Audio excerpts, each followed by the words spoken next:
Oh, the censored monk gorilla with the balloons. Okay. You need music? No, no, we're just gonna start normal. Oh, come on. Okay, no, if you want to do if you want to do music, send me something. Let me find something fitting. Okay, I'll go just put a standby. All right, there you go. Okay.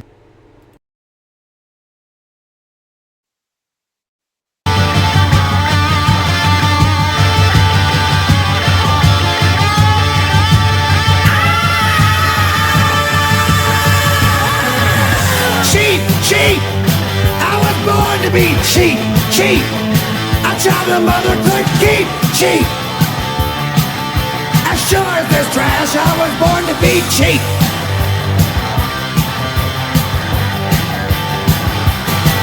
I was born to be cheap. I was born to be crass. I love brassy talent. No one can accuse me of having a heart. I was born to be fast. No promises I keep. I don't do it twice with anyone. Get cheap, cheap, cheap. I was born to be cheap, cheap. As I'm walking down the street, cheap. I'm always too much. I was born to be cheap.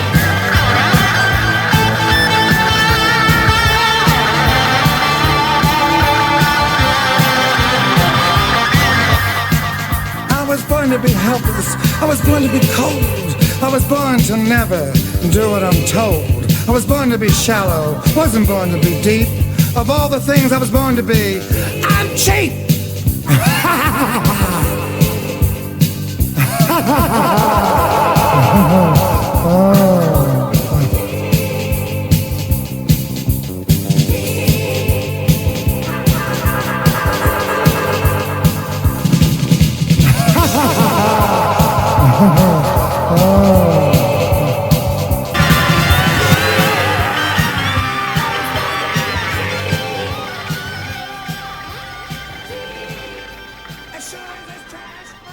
There is something unnatural about just stopping a song midway, unless you edit ahead of time.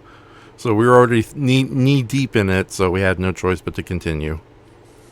And yet you still added it to your glue playlist. Hey, buddy. Having a song added to one of my playlists is a sign of honor as far as I'm concerned to those songs. Yeah, that's a good B-side, I think, with Sexy Jellyfish. It's about that quality. Yeah.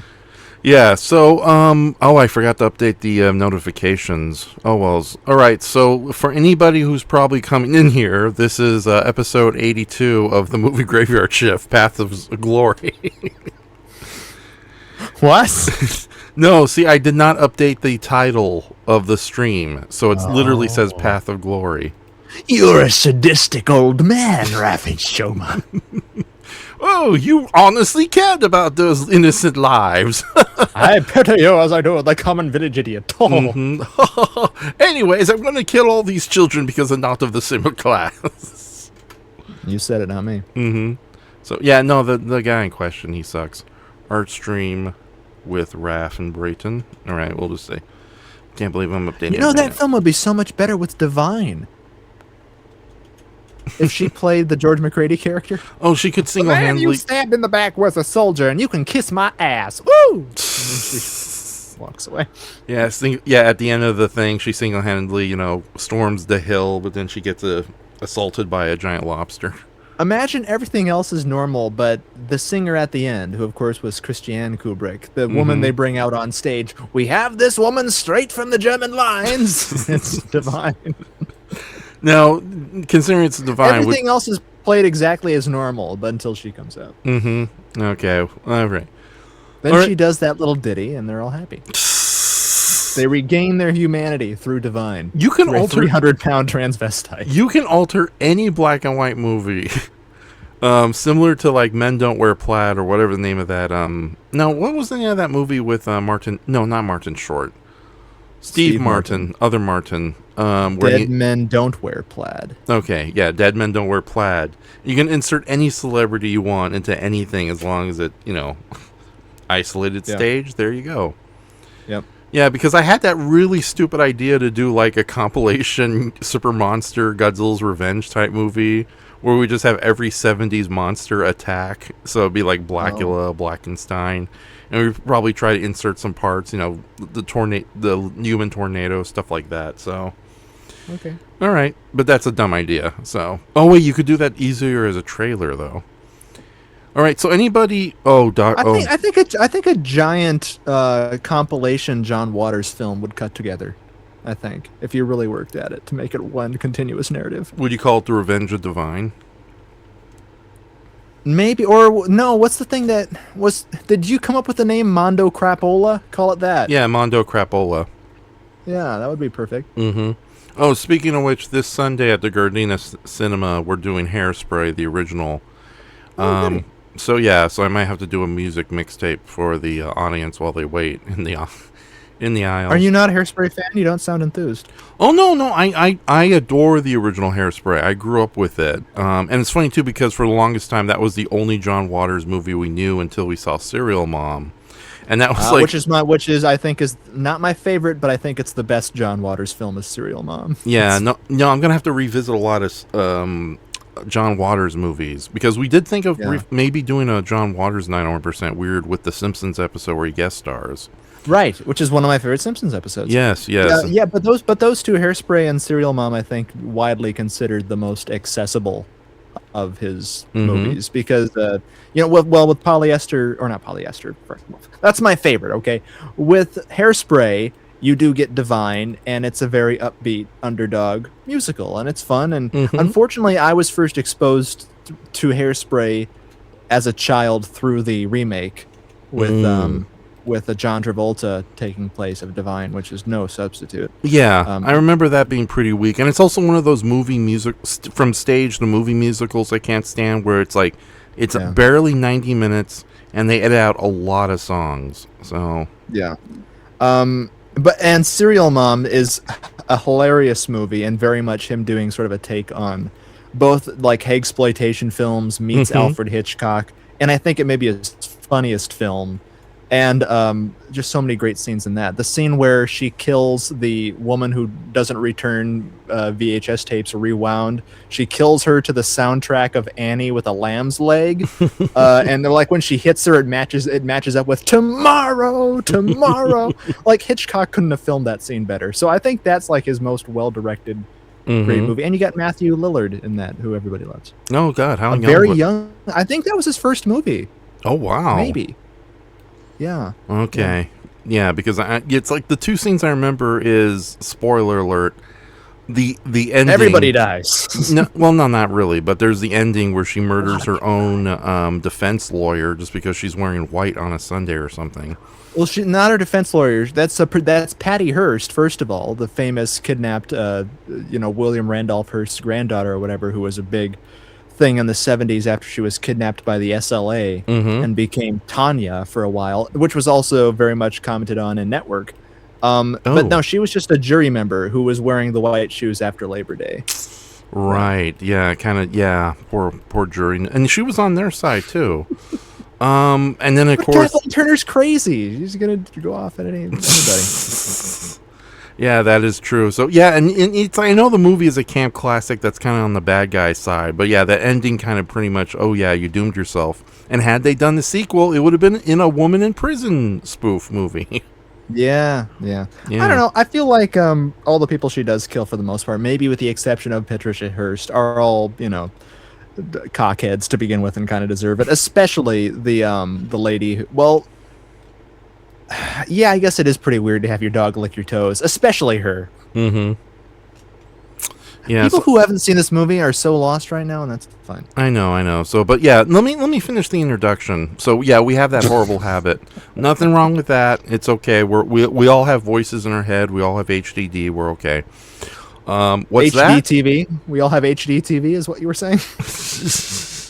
Sure. Oh, God, that'd be a terrible channel. It's like all we do is play commercials and short films. We all have HD DVD, is what we have. Yeah. But no, I have not done a stream in a long while, and this is just a basic test stream. If this one goes well, then maybe we'll post it on YouTube or save some bits here and there. But other than that, yeah, it's just me getting back to the groove of things. Back in the New York groove. Yeah, so now I honestly would like to see Polyester, and you said that was your favorite, or am I mistaken? Yes, that is my favorite, and that I think you could definitely pair that well up with one of the films that it is a direct spoof of, which are the oh my God, Douglas Sirk, his romantic drama movies with Deborah Kerr and Rock Hudson, like All That Heavens Allows and Written on the Wind. Polyester is my favorite because I am totally engrossed in the romance between Divine and Tab Hunter, and the fact that Tab Hunter agreed to be in it, I find it adorable. Mm-hmm. That's what I find. Like, John Waters could talk anybody into being into his movies after a while. Like, Patricia Hearst was not an actress at all, but he was so absorbed with her, like, publicity and all the crap that went down that he put her in most of his films, like post Polyester, basically. Like, she's in Cecil B. Demented, which is another great one, and also fairly accessible. But yeah, the fact that Tab Hunter defaced himself, but for a good film, I find very amusing. Yeah, no, you gotta. No, in a sense, you kind of have to I know Tab Hunter had a pretty bad reputation for being a forgettable heartthrob when that movie was made, but to have that sense of humor and to show up in a movie like that, kind of spoofing the films you've done in the past, or as a love interest with Divine. Yeah, it's like, I think I have more respect for actors like that than ones who take themselves way too damn seriously, where, it's like they can't joke about anything. So although on the other hand, there are some actors out there who are really good at comedy and spoofing themselves, but like me, they're probably terrible at improv, so they need to be in the right environment at the right time with the right script in order to poke fun at themselves. Like, I'm starting to get that feeling about Adam West. Because the man's been dead for 10 years, Raph. Don't drudge this up now. He escaped one of my death traps and he made the Joker cry, so I will not forgive him. But we'll thank that mighty brave beluga narwhal for jumping in the way of Raph's missile just in the nick of time. Arrgh! Me, the angry badger man, is mad. Why are you a badger in this? I don't know. It's got to be a stupid. Okay, this is where the ADD-ridden insanity begins, folks. If I was a Batman villain, what would my theme be? The cartoonist? The cartooner? No, it would be the Crimson Weirdo. You're a villain already. What are you embellishing? Okay. Or no, Detective Dirty McCruption exists within the Batman universe. You'd be him. Oh yeah, I can imagine his origin stories. Like, he's like stealing money from Marsha, the Queen of Diamonds, and Batman's like, "Oh no, you're a bad police officer. I'll get revenge on you, Batman." Steals the Catwoman. Yeah, steals the Catwoman mobile from like the police department, and it's like, now I'm a supervillain. They call me the Catmobile was an awesome piece of machinery, let me tell you. With the giant nose and whiskers. Yeah, we got to play more Adam West Batman episodes too. But there is a good chance that if we do another 1% Weird, it is going to be a double feature of Pee-wee's Big Adventure and UHF. Yeah. So, yeah, because, we got 3 people watching right now. Hello, everybody. Yeah, if you have questions, go and contact us. If not, contact me on Facebook or something. I don't know. John Waters could play a great ventriloquist, I think, maybe. I don't know. At his age, he could probably do it very well. So, but can he? But are you going to get a separate actor to do the voice of the ventriloquist itself, the dummy? Scarface? I don't know. He has such a great voice himself. I think he could do it. Now that Penguin's a gigantic lesbian, Devon could have played her too. Oh yeah, that's right. So, I just remembered. Wait a minute. Is the Penguin in that Cape Crusader show a lesbian? Because I would hate to mislabel. No, she's just a really terrifying, overbearing mother figure. So, okay. Shelley Winters could have played that part then. Actually, you're not far off. If Shelley Winters, if she played a female version of the Penguin in the 70s, I think she'd get away with it. We still got to watch Cleopatra Jones. Right. She's essentially a 60s Batman supervillain in the blaxploitation classic Cleopatra Jones. Yeah. So, but no, we're probably gonna do a double feature of Pee-wee's Big Adventure and UHF, the second you have not seen. Yep. We might do that Friday. If not, we'll probably do it sometime early next week. But yeah, that's definitely be the next 1% Weird. And what else did... Oh, currently, just to let you know what I'm doing on screen, folks, this is sort of a cartoon version of the Crimson Weirdo. I think Lewis... Notice how he said sort of a cartoon. This is very close Yeah. to the real thing. Yeah, no, Lewis created this in the original inks, made it very much like a Hanna-Barbera character. So, yeah, and I'm finishing it. I got most of the inks done, so it's going to be a fairly easy job. I don't know if I'm going to get it done tonight. But I'm going to cheat a bit and just copy and paste the foot and reverse it, so... It's nothing that the artists at Hanna-Barbera would not have done themselves. Oh god, it's like even like modern day animated shows, you see all the shortcuts everywhere. It's like, Yeah. it's like I loved the 2000s Justice League cartoon, but then it's like you watch and it's like, oh wow, there's a lot of shortcuts these guys are taking. It's not like Batman animated series where you could see some real craftsmanship going on. Well, So- I mean, that comes with the turf with digital animation. Justice League Unlimited rather, was all digitally animated, not cell animated like. Oh yeah, the, yeah, but it got to the Batman. point. Yeah, it got to the point where it's like nobody can really animate the explosions good anymore. So they just used a lot of stock footage from Batman the animated series when they had like TMS doing the explosion animation. And I will say this in defense. Like our explosion animation is much better. Cut to your death scene in Zillafoot. Ugh! That actually came out really well. The little gift image PNGs were kind of transparent. It's like if we actually did like a little short film with action sequences, that kind of like onomatopoeia style Batman special effects popping up everywhere would actually be rather effective. Yeah, Said the crazy guy who thinks everything works. it's very effective. Yes. Very effective indeed, Craig. Balls. In my pants. All right, you donkey dookie skeleton. I already have right, cheeky monkey. What time is it, Jeff? It's email time. Send us your tweets. Emails, check the tweets. The show that Check keeps on the giving. tweets. Yeah. So I'm so glad so many episodes survived and are on YouTube right now. So. You're But you- responsible for one of them. Yeah. So yeah. Actually, yeah. I'm responsible for 2 at least because I have the Lisa Kudrow episode, and the one with hello, he has a stick. Watch out, he has a stick. That British comedian. Oh, the Dean Lerner. as I Dean call Lerner, him. yeah. The real Dean Lerner, not the actor who plays him. No, I'm sorry. I'm just envisioning this scene again where he does have the stick. Oh yeah, we got to do Garth Marenghi on 1% Weird because We've never streamed any of that. Yeah, Win and Shay have never seen that series. So, Yeah, it's Yeah. a piece of genius. yeah, it is. So, yeah, a series you ended up liking so much you ended up watching the other episodes without me in a single night. The first one sold me so much I had to keep going. So, yeah, Headless Hey, Guy. you all right? And That's then the funeral when he comes out. Oh, it's such a good time. I know. So, but no, there's a lot to do. But yeah, no, I've been just to let you know, folks, I've been sick and I'm not 100% over it. So yeah, this is just to kind of get into the groove. Brayton has confidence I can fill in dead air. So if I start Yeah. coughing and muting myself, you'll know why. So, Just try to, aim it for once we're into the heart of a conversation and I can keep talking.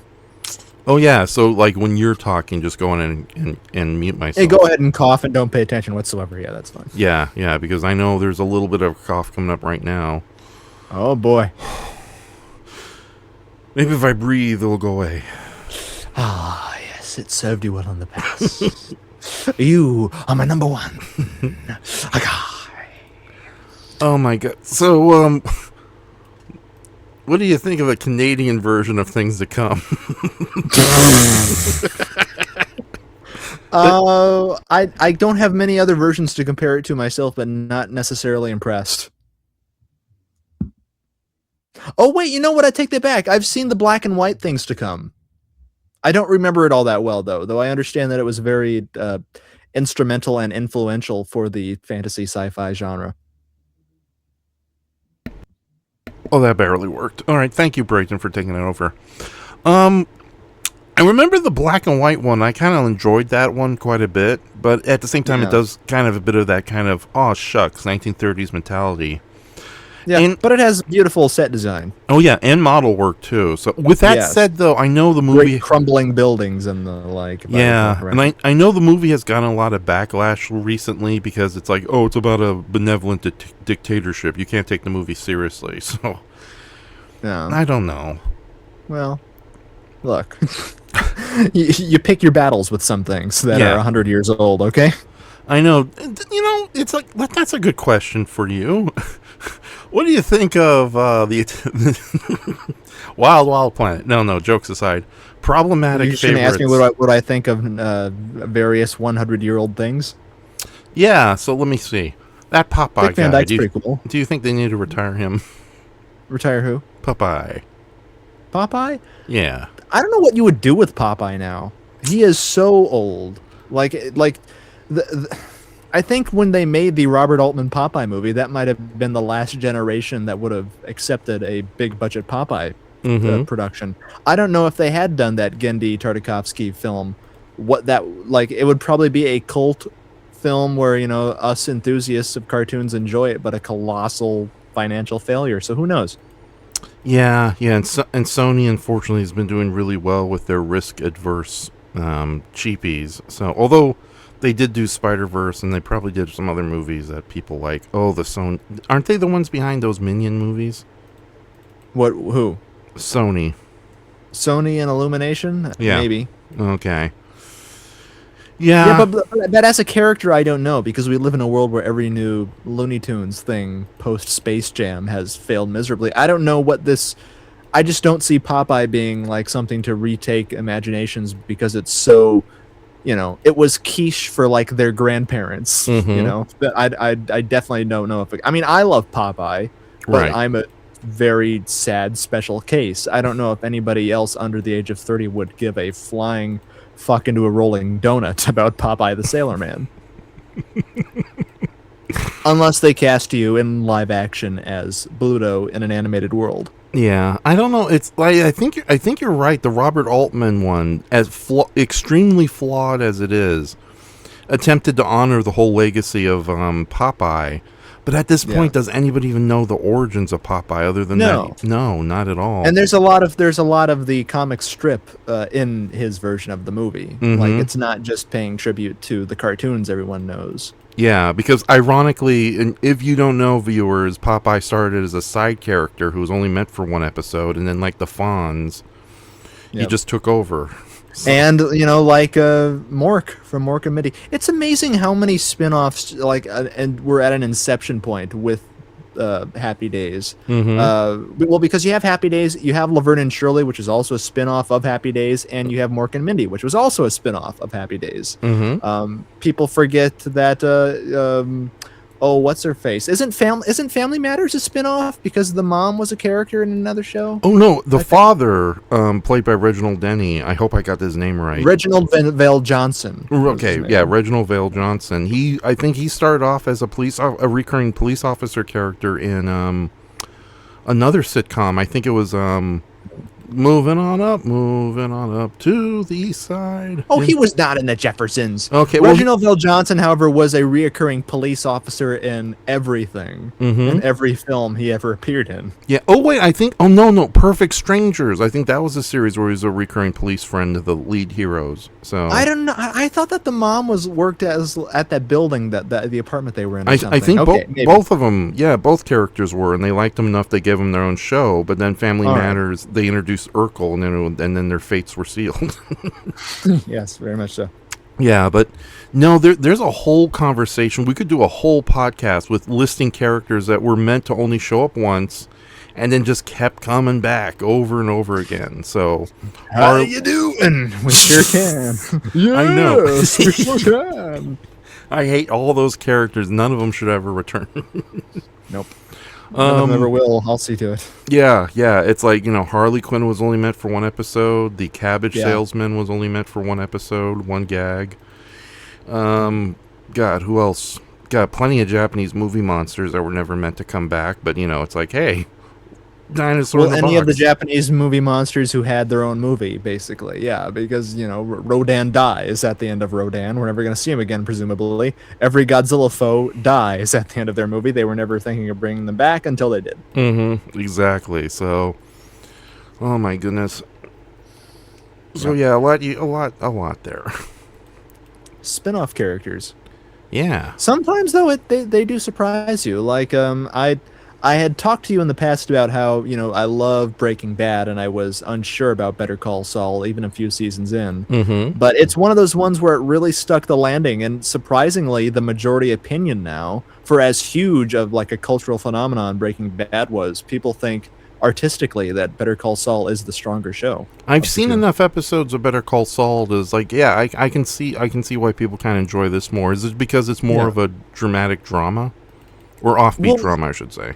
It's more of a character. It's far more like introspective with the characters, because Breaking Bad, for as beautifully written and everything that it still is, it still is of the era of television where it was very serialized, big dramatic thing happens this episode and it's a cliffhanger.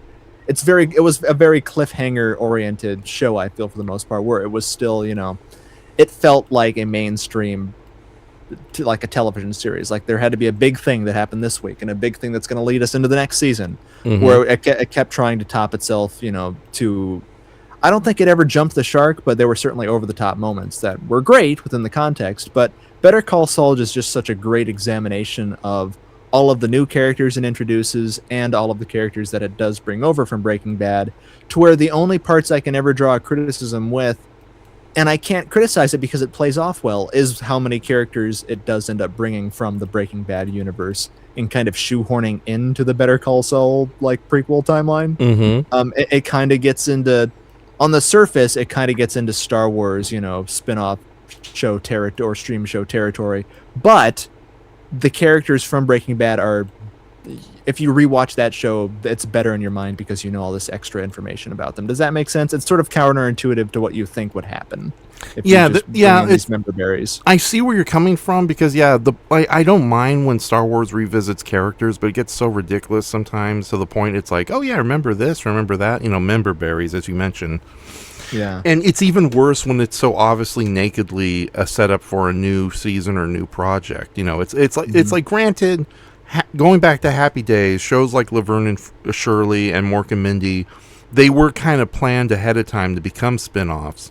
And their appearances on Happy Days was sort of like kind of an unofficial pilot. So if people really hate these characters, they won't pursue it any further. And if they end up liking it, oh yeah, Laverne and Shirley, those two weird girls, they went on a double date, will get their own series. Yeah. But at the same time, it's like if a show is really good about it, they just do it because they like these characters and they want to revisit them. And I think again, from what little episodes I saw, Better Call Saul, I think, does a better job exploring this larger universe that Breaking Bad only kind of because it introduces you to, and the Breaking Bad obviously was such a very centered on Bryan Cranston's story. So I think what time they did and what service they did give the supporting cast were very well spent in Breaking Bad. But that's the reason I can't complain, because like, if there's anything I'm going to complain about, is there are moments of like suspense with some of the characters in Better Call Saul. Yeah. To where it's a predetermined outcome. Obviously, they're going to make it through this because they show up in Breaking Bad. So it's like the moments with Giancarlo Esposito's character, Gus, like that happen in Better Call Saul, where you think he's like cornered and is going to get killed by this new villain they introduce. It's kind of a foregone conclusion because he becomes the instrumental villain in Breaking Bad. So this is going really nowhere. But no, the depth that they are able to give those characters and the scenes and how they leave them, like how they make their final bow within Better Call Saul, because they're not going to get another chance to return to these characters, presumably, are all done very gracefully. And the new characters that it introduces, though, too. What I really appreciate most about it is, again, I had really no faith in... I mean, I love Bob Odenkirk, but I had no faith in a dramatic series starring him with this comic relief character more than often than not in Breaking Bad. That's what he was introduced for. But you talk about spin-off characters, both him and Mike Ehrmantraut, played by Jonathan Banks, who are some of the most beloved characters in the show now. Yeah, were Mike's the old guy who's bald and has. That's right, Walt. Yeah, him specifically. The only reason he was in the show at all is because something happened with Bob Odenkirk, and he couldn't make it that day, and they pulled like a Hail Mary and called Jonathan Banks like the last minute to play a cleaner character that was supposed to be Saul.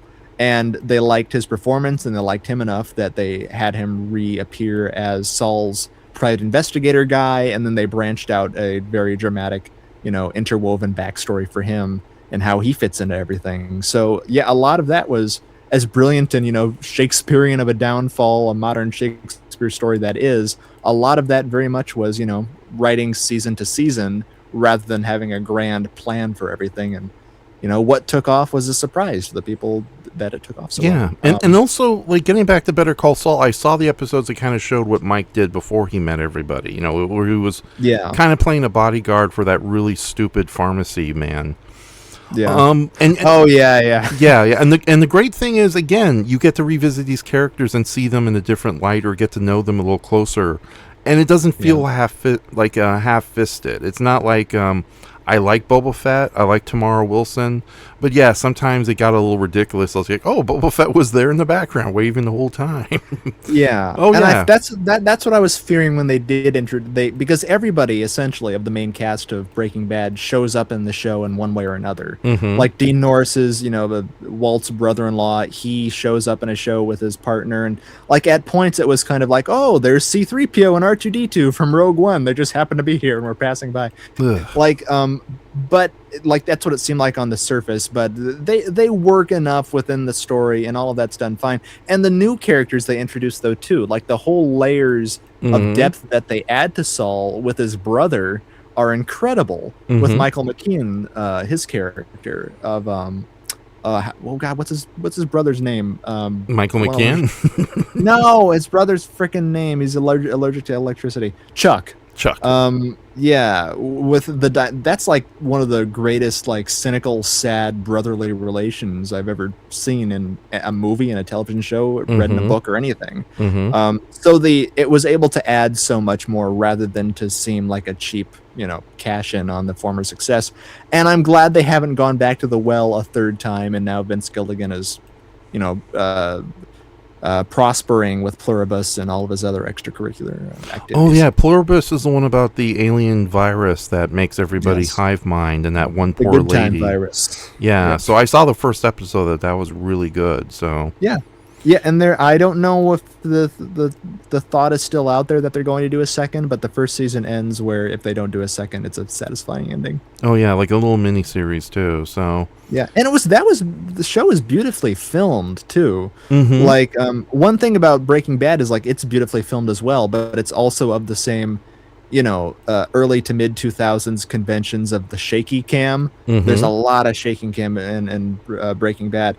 Better Call Saul is one of the most beautifully filmed shows I've ever seen, and Pluribus really brings that over too, because a lot of the great, like the opening shots of that movie of that show look like a movie.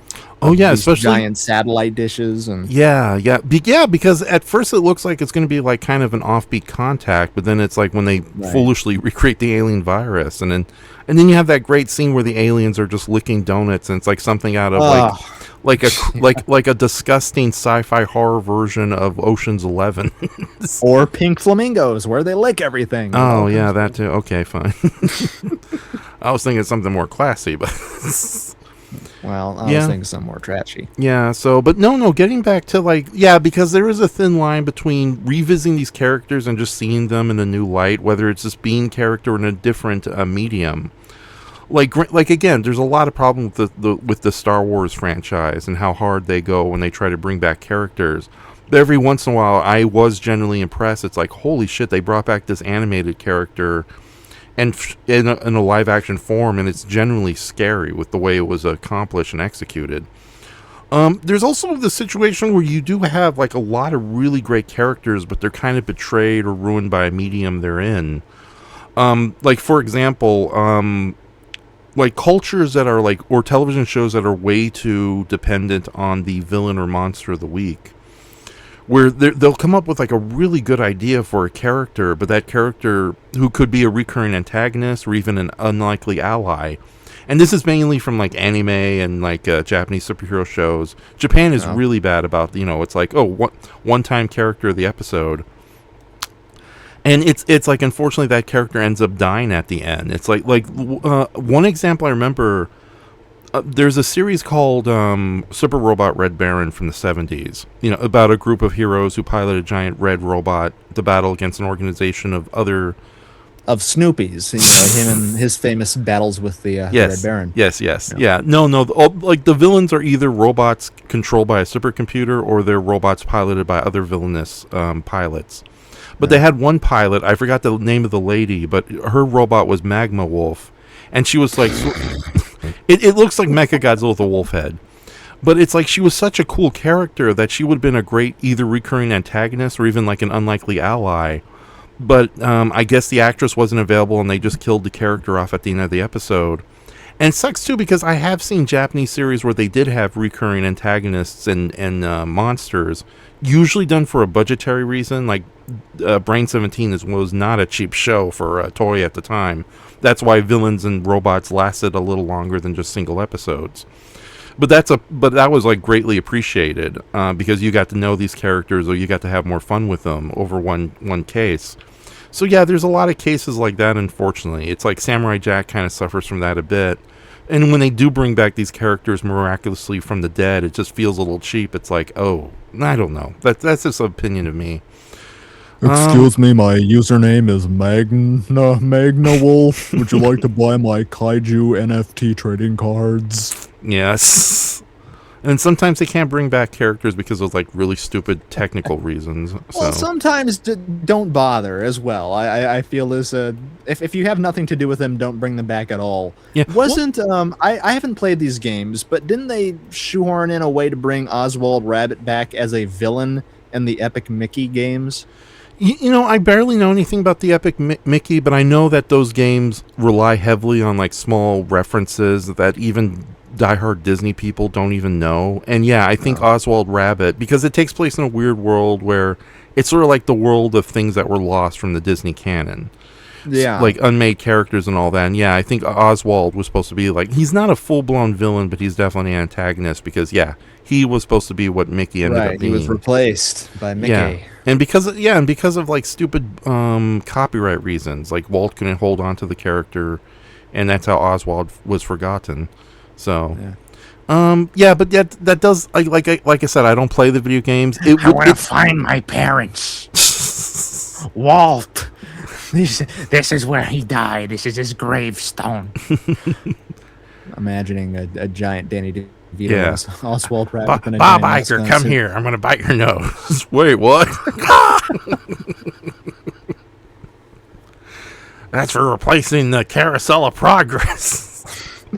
So, wouldn't it be great if the carousel was gushing blood? Say that we're going to replace it with Pixar characters, right? God, those movies, like, I don't know. I'm not going to get into the Batman movies. No more Batman today.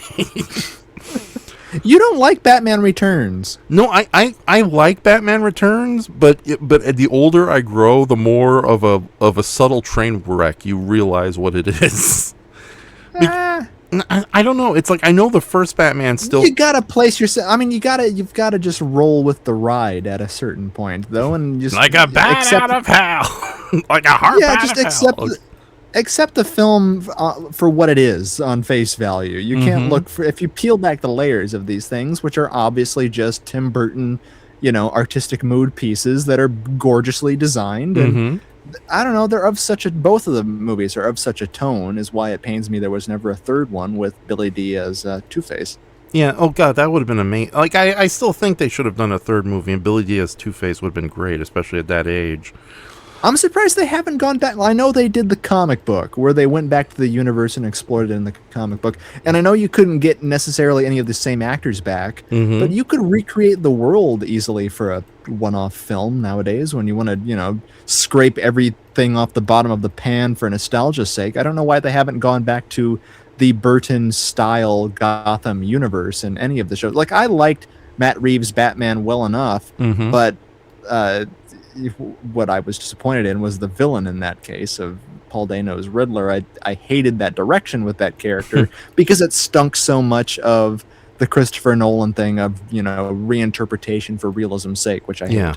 But like I like the story well enough, in spite of I don't really care for its version of Gotham City, but there was enough positive going for it, including Colin Farrell's Penguin, which I haven't seen his show. You want to talk about characters with spin-off shows? I haven't seen the Penguin. Yeah, no, But no. I like his version of that character. Yeah, no. He's so amazing that even the problems I have with the Penguin show is to save because he's just so good in it, and and he definitely plays a character too. So, Oh yeah, it's totally 1,000 degrees of separation away from him. Like he totally disappears into the part where Danny DeVito. I love his Penguin, but it's what makes it fun is that it's such a Danny DeVito performance as a grubby little monster. The Colin Farrell as the Penguin is what people were amazed by when the trailer came out. Is like, there's no way how did they hide him under all the makeup, and the fact that it's all practical too. It's a gorgeous character that they put together. I know, yeah. So, what are you showing me? Come on, come on. Yeah, and I do like how the television series itself, it's basically shows how the Penguin kind of rises to more power than he already gets at the end of the movie. But it's kind of cool how it starts off as like an extra gritty, slightly more twisted take on like a gangster story. But as it goes on, minus a rather embarrassing episode in Arkham Asylum, that's a whole different argument I have to mention. Oh. It really shows like you start to see that the Colin Farrell Penguin. Oh yeah, he's not just a nasty criminal. He always was kind of a supervillain in waiting. He just gets pushed more and more to the edge. So until you finally get to kind of a really creepy kind of gothic nightmare version of him at the very end. But it's not out of reason of the character you see there. So one sentence answer as far as live action Batman media serialized programming goes: is it better than Gotham? Yeah, I'd have to say like I've come to appreciate Gotham for some of the amazing visual flair it had and some of the really good casting of villains and characters. Yeah. Again, they did a very good version of Professor Pig. Just one I know Professor Pig is a weird character. He's Professor Pig versus Pudgy Pig death battle. I hate to say, I'm gonna have to give it to Pudgy Pig because he's the world destroyer. He's the destroyer of worlds, and he has magic. Okay. But they would be equally matched. So much so that I think Pudgy Pig would be like, "What's fucking wrong with you, man?" Wow. Yeah. So, but no, Professor Pig is basically kind of the character works best when it's already one of those Batman villains who's borderline a serial killer or something. So the only way you can really save the character if you kind of take it to a bizarre campy level, and it's the performance they had with the actor and the design of the costume. It's oh yeah, this works out great. It's even has a musical number. It's oh, you're gonna get it as he's about to cook somebody. This sounds like the worst piece of television. Did Bruce Valanche write this episode? He might have. Yeah, but no. Okay, let me ask you this, Raph. Yeah. Just for comparison's sake, because I feel like these two things are very comparable. Let me quickly answer your question. No, the Penguin TV show is much better than Gotham. So. Okay, all that's right. it. I figured as much. Yeah, but in terms of these, I'm wondering because they're the world's two most famous superheroes often get compared by two very famous, very vision-centered, oriented directors. And I've heard arguments on both sides of these don't hold up, and people still hold them dear to their hearts and think they're the best interpretations of these characters. What comes apart for you with the two Tim Burton Batman films that doesn't come apart for you with the Sam Raimi Spider-Man films? Because I feel like the sensibilities of both directors are perfectly tailored for those respective characters. And now that I think about, I wish there would have been a third Tim Burton Batman film, I wonder if it would have turned out the same way as the third Sam Raimi Spider-Man film, in which a third of that movie works. That's a good question. Well, it's I do agree with you that the art direction in the Tim Burton movies are definitely very, because it's like they go full on with this bizarre other world. Like, it's like that version of Gotham is the only one that feels like its own separate world. Like, it's almost impossible to think that there is a world beyond Gotham. So it's like it's amazing when you go back to them and watch how tiny that world really is, though, and like how set, because it's filmed all on a set that it's an immaculate construction, but it is so set driven. There is really nowhere to they have to do a lot of cheating, like when you're outside in the city of Gotham, to not, we just walked past that building, film it from a different angle, it's like we're walking down the street still. And when you get to Batman Returns, when there's the big tree lighting outside, there's like maybe 200 people in that city, and that's all the extras they had. Yeah, and for something that's supposed to be the middle of town, it is like ridiculously small. So, but you don't notice that when you're a kid. You're so taken in by the world. Would you agree with me that, as you said, as Gotham, the visualization of Gotham and the mood and atmosphere of the Tim Burton films are perfect? If the story doesn't work out as well, the vibe, to use the nomenclature of my kids, is spot on. That's an excellent, the vibes is spot on. Like, I think the first movie does a better job still having that kind of amazing vibes that Tim Burton brings to the table, but not have it overwhelmed by like some of his personal fetishes. Yeah. I'm speaking in a broad term because the second movie gets a little too gothic for its own good. And you do see a little bit of that thing I argue about Tim Burton movies, where he surrounds his main characters with rather shallow and meaningless so-called normal people, whereas in the first movie you could still believe that decent people could kind of live in Gotham. And it's not as bad as later movies about the Batman, where it's like Gotham is such a horrible place. It's like, why don't we just bomb it off the face of the earth right now? Well, you said it. Yeah. I'm gonna get the Gotham newspaper is gonna me and Vicky Vale do not get along. It's like Vicky Vale. But my butler just brought her in one day when I was doing artwork, and it's like, Alfred, what the fuck, man? Yeah, I thought you could use a friend. I think the first movie, though, does a better job showing Gotham as like a big, breathing, living city filled with all sorts of people, and you can believe it's so massive that people can live all over the place. Whereas you're right, the second movie, it's like it gets a little ridiculous sometimes. Like the Triangle, the Triangle Gang, which by the way is a great group of sub-villains in that movie for the Penguin. And the fat clown is my favorite. We're gonna kill kids. Hey, boss, what? No. Poor guy too. I love their leader, that actor who plays the monkey grinder guy. It's like, we just want him. It's like great character acting. Just looks Penguin's entire crew is such a glue ensemble, I think. Nothing wrong with that. So, give me a moment. It's debatable, but I understand what you mean. I have to also preface all of this again by bringing up the fact that you are so much older than I, and that I was not there for any of the Batmania that occurred around Batman '89. Obviously I watched it so many times on videotape when I was a youngster, but I wasn't there really to appreciate the full breadth of the influence that it had on its present pop culture, by being like, oh, this is so dark, this is so serious, this is such a breath of fresh air take on this character. Once I came along, I had all the other Batman stuff to absorb, like the animated series and stuff. So it just seemed sort of in line with that. But I think what's good about it, though, and what like the tone of both movies work so well for me, in the fact that there is, like, if you go back to them now with everything that has occurred, and I long for this to return, there is such a strong element of cheese still within both movies. Like, there's still a fun time, I think, despite all of the gothic imagery. There are numerous like little points in each movie that I think are, and characters, as you mentioned, with like Knox, aka Dirty McCruption version 1.0. Like, there are so many about funny... the future. What? I can't hear you. Oh, I'm dead. Yeah. Bullet's my only weakness. There are like all of the supporting cast, I think, in the first movie are very enjoyable, and I think both movies are really fun. And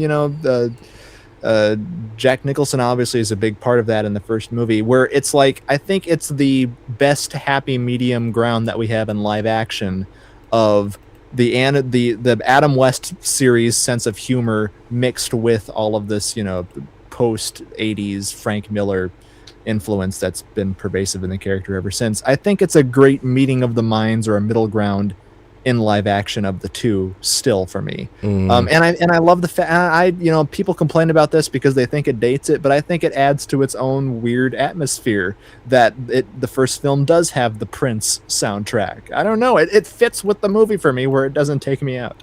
Yeah, that's a funny thing. The Prince soundtrack never offended me. Yeah. So, and not only that, but it's like, it's also one of those sound, like, if there were songs within the movie that would take me out, Mhm.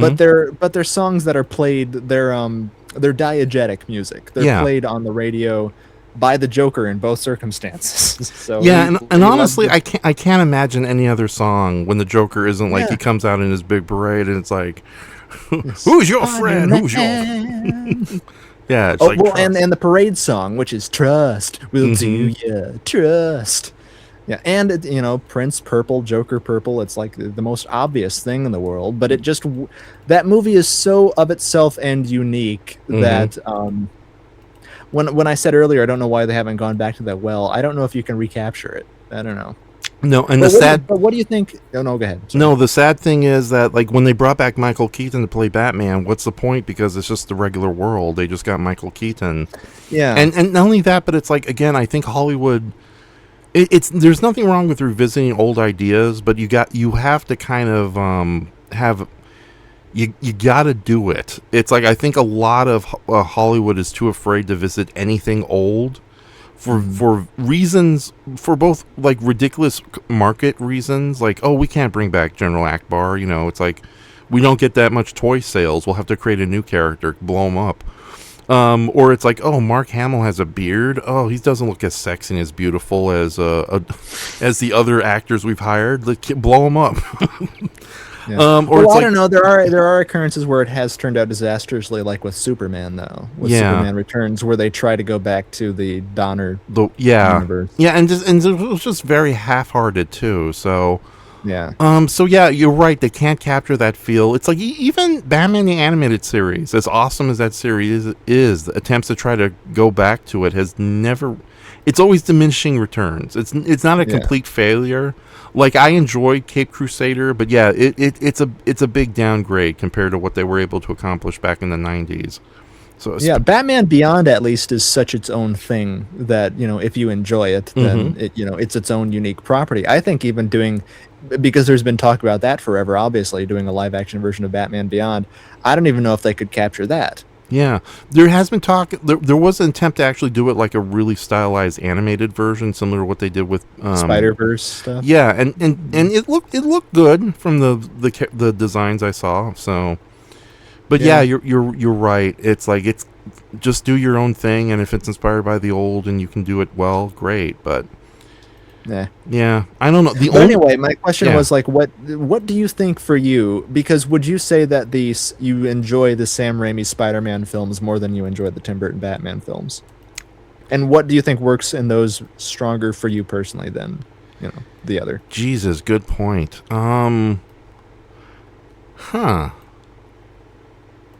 Because that also, like, those movies, which I like those too, but like there's also been that kind of groundswell now of they're not as good as I remember them, or they're but again, my thesis was that Tim Burton is like, as a stylist, he's perfectly suited for Batman. Sam Raimi, I think similarly with Spider-Man, if you were going to choose a director of the day to bring that character to life, I think that was the much better outcome than if they had gone with James Cameron, which was the original intention for a little while. Ooh, yeah, that would have been weird. And I know the original script, James Cameron, he wanted to kind of take it to slightly more disturbing levels too, like like Peter being a much more creepier person than they ended up with the Sam Raimi version. So as if the organic web wasn't creepy enough. Oh yeah. Oh, you're familiar with the possible masturbation scene they wanted to do?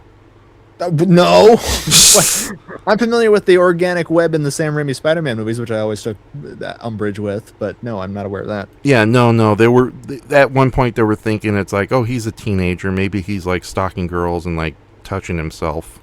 So before he becomes a Oh. hero or something. So that was briefly Oh. considered. I could be mistaken, but I remember that being a big deal that people said, "Oh yeah, it's a good thing we bypassed James Cameron." So Yeah, no, that got brought over actually to the unfilmed script to the G fan man, the kaiju fan man, which then eventually, as we know and we've discussed, was adapted into The Whale, which was another film too. oh yeah, there's also deleted scenes from Titanic. Let's take a look. I'm gonna sink this bitch. Ugh. Near, far, I'll come wherever you are. Right. Okay. This was going so well before we did these sick jokes. Anyways, you know what's funny? Well, anyway, the organic web bothered me even as a kid, though. It's like, why does it have to shoot? Where is it shooting from, and why is it got to come out of his wrist? That's so gross. Yeah. I don't. God, it's a good question. Like, yeah, the Tim Burton movies have that wonderful '90s vibe and old school special effects that I cannot deny. Yeah. But I think the Sam Raimi movies, despite not being personal favorites of mine, I think they're much stronger in just overall presentation. Overall execution, less so in presentation. Yeah. Because the movies generally have like really good action sequences, good effects. They're mostly like they're really well casted, minus possibly our two lead lovers. Like I was never a big fan of Tobey Maguire and Kirsten Dunst. Kirsten Dunst as Peter and Mary Jane, but almost everyone else is perfect in their roles. Like Alfred Molina, holy shit, him alone, he made Professor Octopus a beloved character. Yeah, and Willem Dafoe obviously as the Goblin. Yeah. And Peter's Aunt May and Uncle Ben, Cliff Robertson. You know. Oh is yeah, and not to mention, incredible for- yeah. Oh god, oh god, Spider-Man, you son of a bitch! I need photos. Oh yes, J.K. Simmons. J.K. as J. Jonah Simmons. Jameson. Yeah. It's like a role so good that they've almost never recasted it at all in any form. Yeah. But no, and even a lot of like the little side characters too. All these cameos from actors before they made it big are deeply appreciated because it's like, it's like, what is it like? Their version of New York is very normal, very conservative. Visually speaking, compared to Tim Burton's Gotham. And yet you have all these wacky character actors and all these wonderful little moments that Spider-Man has with these various characters that it makes the city feel like it's, I think it's probably not, it may not be one of the great New York movies, but it makes you almost buy the illusion like, oh yeah, so this is why people like New York. It's filled with so many wacky It's a very characters. well, especially you have to take into account. Obviously, the film was not filmed. The timelines is sort of junky of when things were put in and when they were not. But it's a very New York empowering film. The first one after 9/11, obviously, and that they put in the last shot of him in front of the American flag. Oh yeah, because of that. Yeah. But no, just the kind of weird, like, what is it? Just walking New York and seeing street artists and just normal people on the street, It's Spider-Man. And The they're Macho Man Randy Savage's Bonesaw. The yeah. greatest pro Oh wrestling God, scene ever absolutely. filmed. I think I don't know who said it, but it's like when you He's think a Disney princess now because Disney owns Spider-Man. I do have a wife, Mr. Spidey. Actually, oh yeah, I made that video. Yeah. Actually, my husband did make this outfit for me. He's my lover and my best friend. You're on the wrong side of history, Spider-Man. Yeah. Okay, hold on. This is one of the mistakes I do about doing artwork and talking to people. I screwed up big time on oh God, here we go. I'm not even going to explain my mistake because it's just so stupid. Well, can I keep talking, or do we have to? Yeah, wait you can for keep talking. All right. Well, I was gonna say too.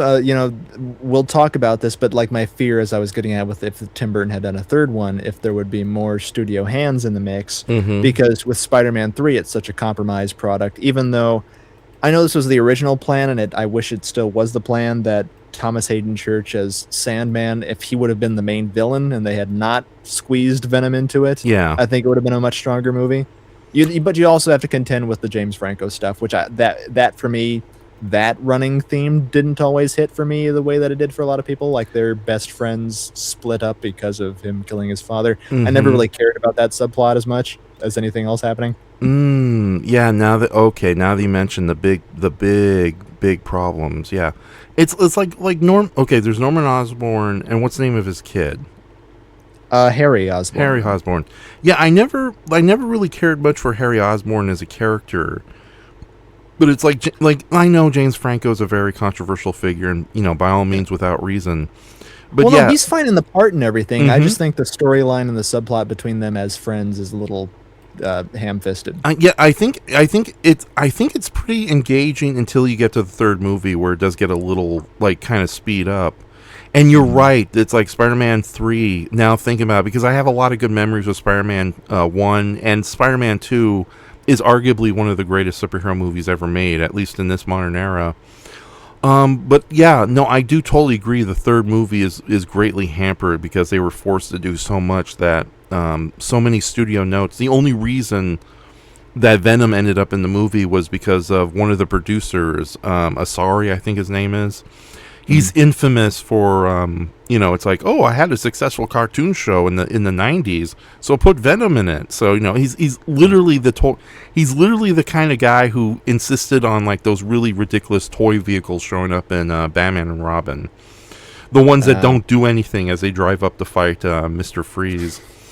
So yeah, it was exactly. And I had all of those toys. I'll have you know. That's right. It's neon colored air luge Batman. But yeah, that third movie was very rough, and I would have loved to have seen the fourth movie. But yeah, no, it's just now thinking about it, I might have to take back my answer, because at least the Tim Burton movies were their own products with so many things going for them. Yeah, they had studio meddling. It kind of does, and like I just mentioned, I like Thomas Hayden Church's Sandman, and kind of like what they were doing with him, which very much gets sidelined because of Venom. Yeah. But they kind of do a similar thing that Tim Burton did with, or Sam Hamm, who wrote the screenplay, did with the Joker in Batman '89, in sort of retconning his comic origin, in the sense that they have him. In Spider-Man 3, they rewrite it so that he is the killer of Uncle Ben, similar to how Joker is the killer of Batman. Tom and Martha Wayne. Yeah. Which do you think works better? Neither. Yeah. Yeah. With that says, though, the Thomas Hayden Church one, like both ideas are pretty bad, I think, because it makes it's my problem with the modern takes on, like, what is it, Teenage Mutant Ninja Turtles. I appreciate it's such an offbeat franchise that you're able to do a lot, because it's like it was one of the first superhero franchises to be comical and offbeat and have some weird ideas in there, and it shows in almost all versions of it. Even the derided Michael Bay produced one still had some funny ideas thrown in. But one of the big problems I have with a lot of the more modern Ninja Turtles is that they make the universe feel so much smaller by having everything interconnected and everyone knows everyone else. It's not just a bunch of random people who meet on this adventure and then become more intimate during the adventures. It's like, oh no, it's all predestination. So yeah, the idea that the Joker killed Batman's parents, the idea, as opposed to Joe Chill, who was just a random mugger who was desperate for money. Or it's like with like Sandman, like, yeah, I love that version of the character. You cannot go wrong with Thomas Hayden Church. But yeah, he's very sympathetic. Yeah, which is true of the original version of Sandman, because he's a character he's a villain, but he's still a nice guy. So, and I think they do who does occasionally help the heroes when things get really bad. So I think they did a good job. It's like if they did a fourth or fifth movie, I could see Sandman coming back as a surprise ally. So, but admittedly, the Sam Raimi movies handle that a lot better, with better pathos and character drama. So I'll give it to Sam Raimi on that regard. But at the same time, yeah, it's a little stupid. It's like, yeah, the world's a big place. There's villainy and different acquaintances and characters you'll bump into. So the idea that everything is just so interconnected, it's like, I know that sounds great to audience members and writers who just don't want to think outside the box, but it just feels lazy and stupid in my opinion. But between the two, I think Sam Raimi handled it a lot better, just because they made a bigger deal about it and with better execution. But yeah, and not only that, but it's like I have the same feeling when they try to make Joe Chill anything more than just a random criminal who was desperate for money. It's like, oh, he was granted, there's one time that worked, but when they say that, oh, he was secretly a hitman who ruined the job, it's like, yeah, now it's getting a little convoluted.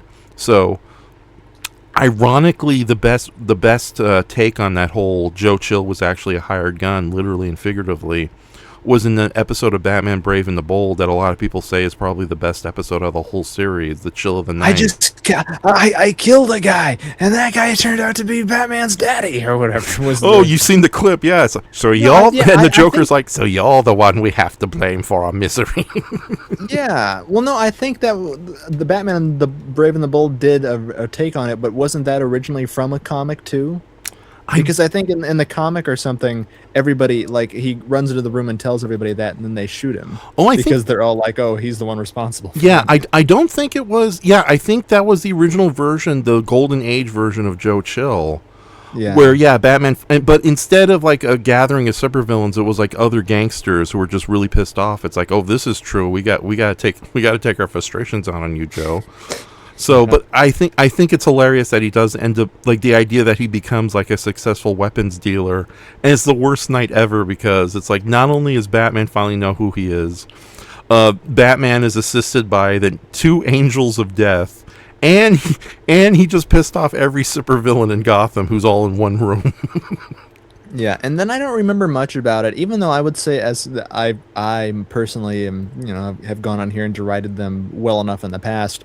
But Batman Begins was my favorite of the Nolan trilogy, and I kind of forget how they handled Joe Chill in that. All I remember is that Bruce was going to shoot him after he's exonerated or something from trial, and then he throws the gun away, and that's when he sort of makes it up in his mind to go and train with the League of Shadows and all that jazz. Yeah, okay, so the Joe Chill of that one, I think it was to be honest, I think that might be the strongest of the three movies. You're right. It's like, granted, the second one has Heath Ledger as the Joker. I won't deny that the second one is the most like well made and everything of the bunch. I just personally don't like it at all. But I really like the character work that's in the first Batman Begins. Like I like a lot of to sound like the people that you hate, Raph. I like a lot of that movie before Batman shows up. I feel like a lot of the first hour is really well developed, and his relationship with Michael Caine's Alfred is really well done, and there's so much to love in that first movie for me. Granted, I have not seen it in a very long time because those movies, as I've said time and time again, are not my favorite things in the world.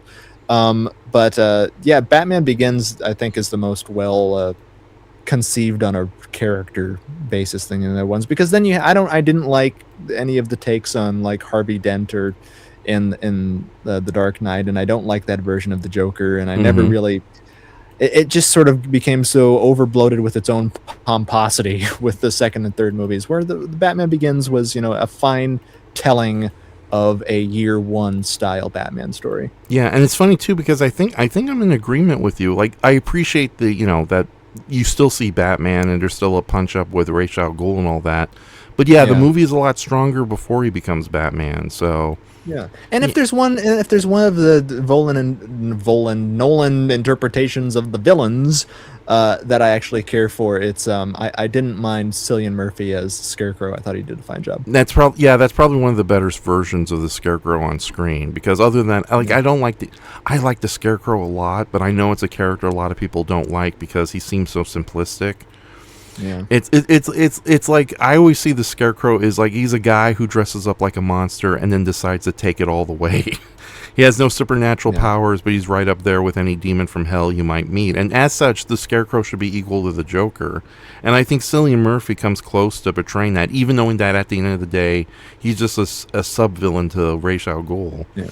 He auditioned for Batman. Have you seen those test audition things? The suit is so ill-fitting on him because he's so thin. Oh, yeah, and that's like the original Michael Keaton suit, too, that they pulled out of storage.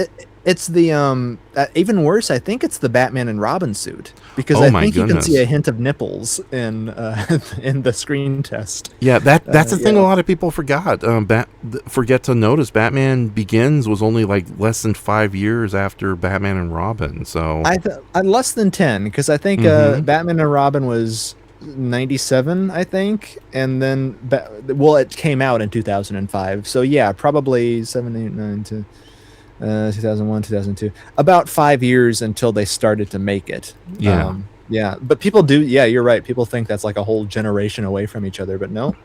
Yeah, very close.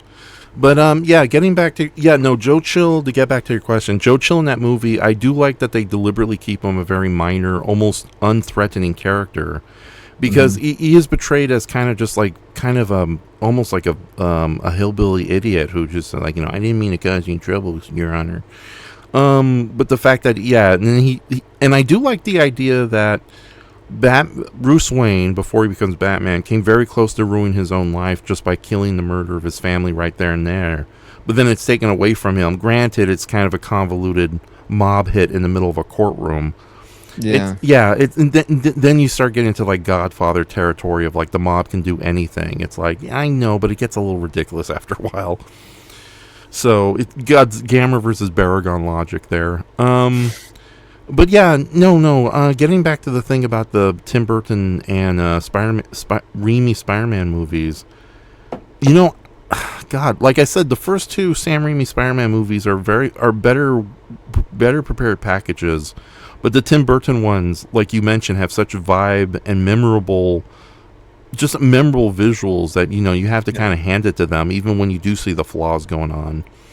Yeah. But I do kind of miss that whole era of just superhero films in general, where we could experiment and be a little silly about it. Oh yeah, that's all long gone. Yeah. That's like, even if you watch, and I don't make a habit of this, but I watched it. I think I watched them all the way through up to the point before I watched what was the last Phase 1 whatever Marvel, the second one with Thanos? What was the one, not Infinity War. It's not Infinity War, because that was where he won. Endgame, with the obvious title. Why did I forget that? But yeah, I watched all of the Marvel movies through up to that point in preparation for Endgame. This is back when I cared about any of that stuff. Days long gone. But like, I wanted to see it. I wanted to be there with the moment, and you and I were a part of a review for it, so I wanted to be involved. So I watched all of them back from starting with Favreau's Iron Man, the first Iron Man movie. And if you watch the first Iron Man movie, that alone too feels very much in its own way, for as revolutionary or whatever people wanted to call it. It felt very much of the more closer to the age of the experimental, Sam Raimi Spider-Man's, those type of movies, rather than fitting in line with everything that followed them. The first Iron Man movie, I still think, feels individual, like of its own piece, before all the other Marvel movies started becoming a bland, gray, cookie cutter slop factory. And like, oh god, talk about creative corporate decisions that affect the final product. Like, the second movie is nothing but a placeholder. It's like they could have skipped it out completely and just moved on. Like, you didn't really need a second Iron Man movie. Nothing, and I watched that. Nothing really happens in that, other than you're set up to. Isn't it the thing where you're set up to think that Mickey Rourke he's kind of like anti-Iron Man. He's going to be the main villain. And then he like dies very unceremoniously in it. And then they turn it into all of the, is that the one with Sam Rockwell? Yeah. Is he in Iron Man too? Yeah, no, Sam Rockwell. That's the thing. Sam Rockwell. You have the rogue Iron Man the rogue technology that he and Warhammer have to fight. But then it's just a bunch of mindless drones and whatever good. That's another thing about the Marvel movies. I love my villains, I love my character actors, but holy shit, do they waste their time with them. It's like, I think the only reason you remember Mike Hammer, the evil weapons dealer, is because it's played by Sam Rockwell. But Sam Rockwell is amazing and everything, but like, if it was a lesser actor, then it'd be totally forgettable. Yeah, exactly. But his character is interesting though, because he's very much more like an Elon Musk, like he's or a Mark Zuckerberg, where he's like a anti Tony Stark who has none of the charisma or wit or personality. But he's trying to make up for it. It's Sam Rockwell, so even when he fails at it, he's still. I know. But he does a really good job of playing an absolute rich dork. Especially when it's like, I don't know what I'm doing. How do you stop these robots? You made him, sir. Well, he outsourced it. And it's a shame too, because even I know a lot of people really hate the third act in the first Iron Man movie, but it works for me because Amadeus. Damn it! What? Hey Tony, my machine's not as fancy. So pretty cool, huh? Yeah, dude. Yeah, no, he's still a good villain throughout the whole movie, and again, you got a good actor playing him. That is a case where I think that's another thing about these superhero movies. Like, you have these great characters that you kill off at the end of the movie because it's Yeah. expected or something. It's like, no, keep them around. Like, what is it? I think we were talking earlier about characters that were never meant to come back more than once. Say what you will about them, but Iron Man 3's Mr. Slattery, the actor who turns out to be a false Mandarin. Oh, yeah. Yeah, Ben Kingsley. Yeah, Ben Kingsley. I honestly love that character, and I love the fact that they brought him back as sort of like a honestly funny comic relief sidekick to other superheroes. He showed up in Shang-Chi. He showed up in Wonder Man.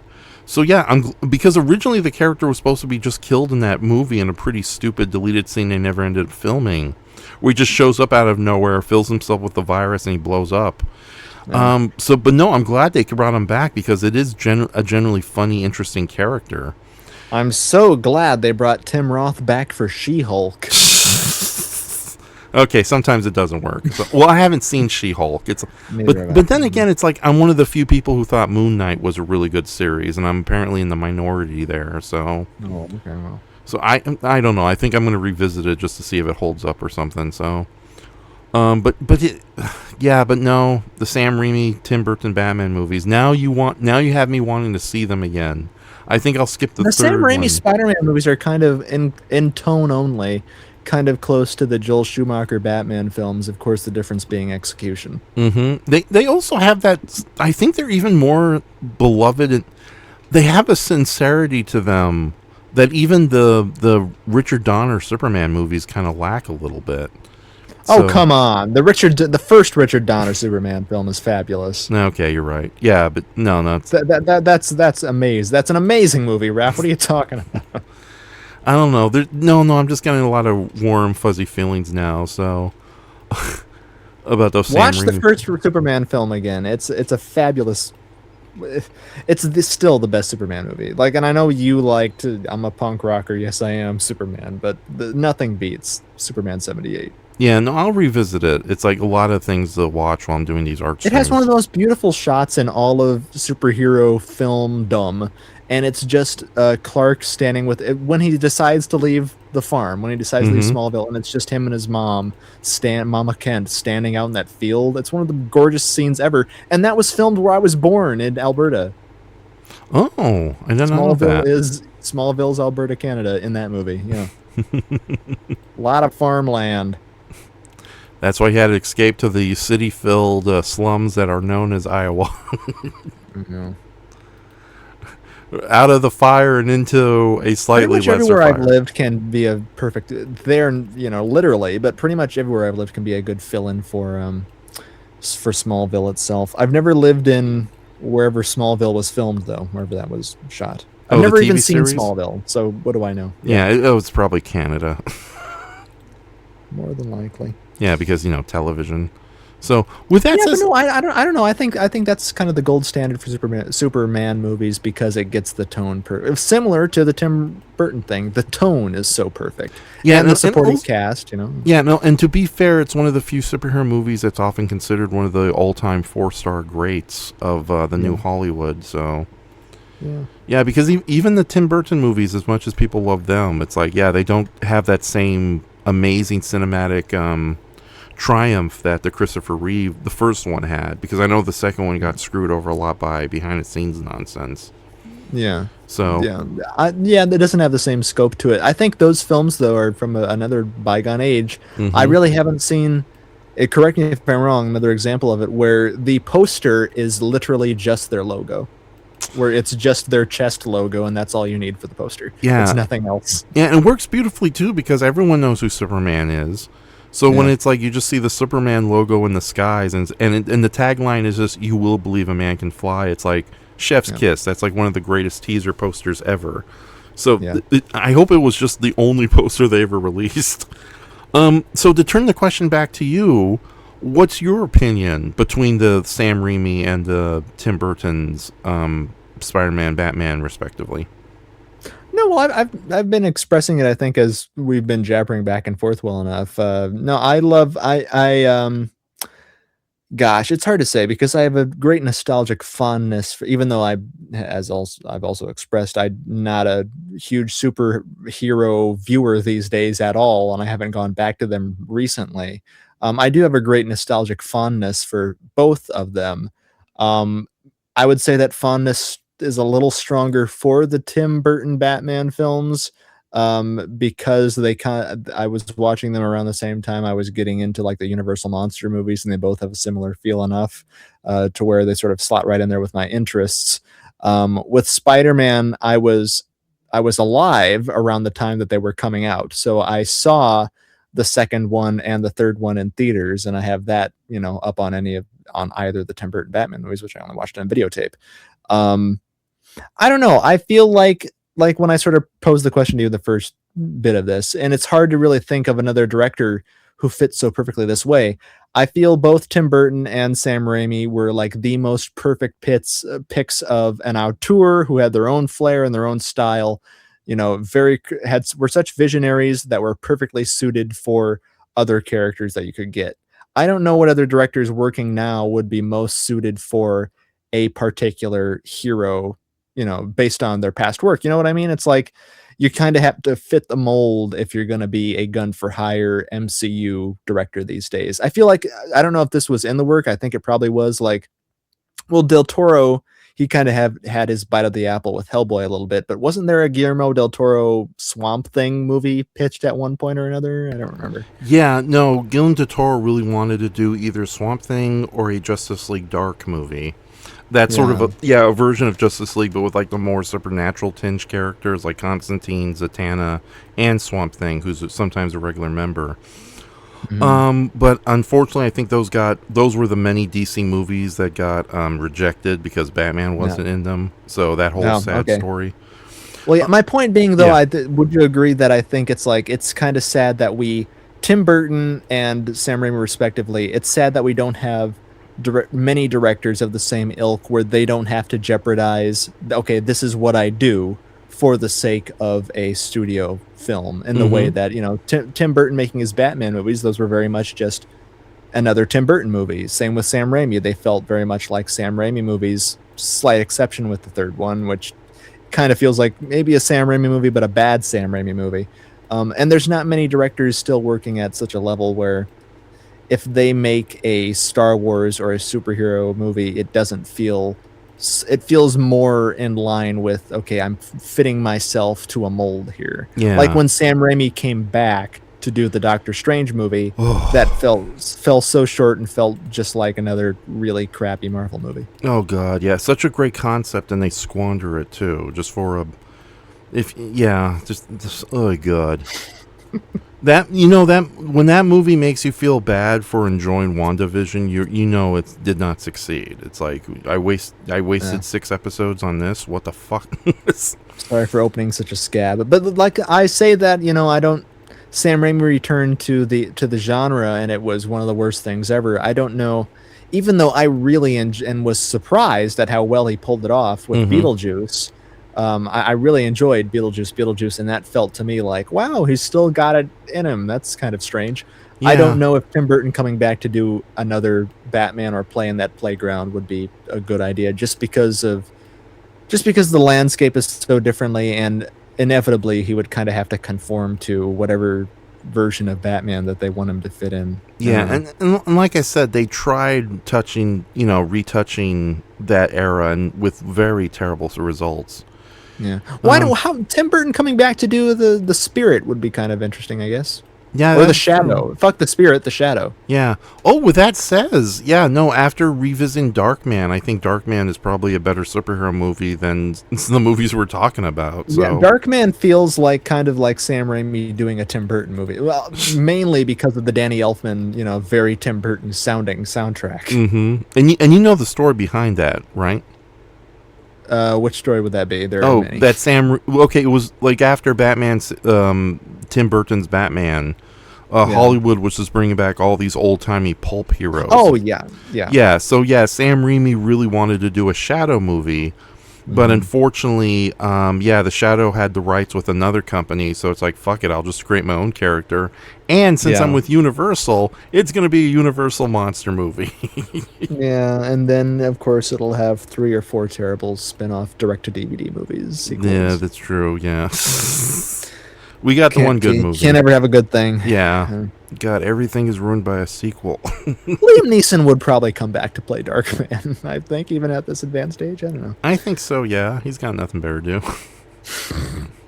Come to see the dancing freak. That's The fucking elephant.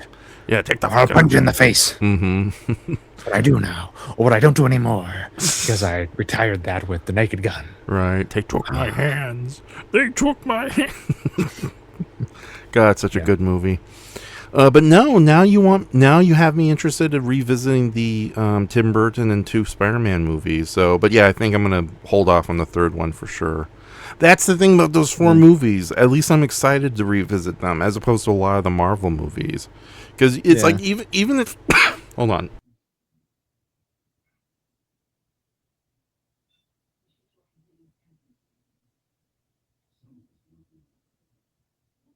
Jesus Christ. Even if you even if you enjoy them the first time around, there hasn't really been any Marvel movies I've been wanting to revisit outside the aforementioned Moon Knight. So, God, yeah. I haven't seen a single Marvel movie I can say since Endgame like that. And it's not that I disliked Endgame at the time. I kind of enjoyed it for the closer of all of this of this chapter. But it's kind of like that felt like such a, okay, now we're done. Now we can move on. You know what? If you want to count it, I think I did see Guardians, the third one. I saw that. So if you want to count it, I did see that post the Endgame. But no, I haven't returned to any of them. That little binge marathon that I did was the last time I saw any of them. And I don't know. Like I said, the first Iron Man movie, it's incredibly quaint and feels very much like the one-off films of, closer to the version, to the era we're speaking of, rather than this new proliferation of them, which I'm glad that they've stopped for the most part, even though there's another Spider-Man movie coming out next month, isn't there? I don't know. I never where they try to cross the streams with the Punisher from the Punisher show. I don't know what's going on there. Yeah. It's all just a bag of to me. Yeah, I wasn't a big fan of the second Tom Holland Spider-Man movie. It's like, I think I checked out. It's like the one with Mysterio. It's like, well, did you ever watch? I never saw it. I never saw that, but I also never saw the Memberberry one where they brought back the Sam Raimi characters. Oh yeah, I totally avoided that one like the plague. So. Yeah, because I was so pissed off at the second one because it just felt like a flivorous little teen comedy, which is one of the big reasons I kind of hate the Tom Holland version. They're so flippant, and meaningless too, and annoying and cheesy. I don't know. I just hate teenagers. Yeah, so I did not see the third one at all, and they're not easy movies to find either because they are Sony Entertainment, so it's not like you can easily find them on certain platforms that have the other Marvel movies. They're not on Disney Plus? No, they're not. It's like, which sucks too, because it's like you want to go see Into the Spider-Verse. It's like, oh no, you have to pay for this particular system. The Sam Raimi Spider-Man movies are on Disney Plus. Why are those not? I guess they're old enough that Sony can afford just to kind of dump them there. So. Oh, okay.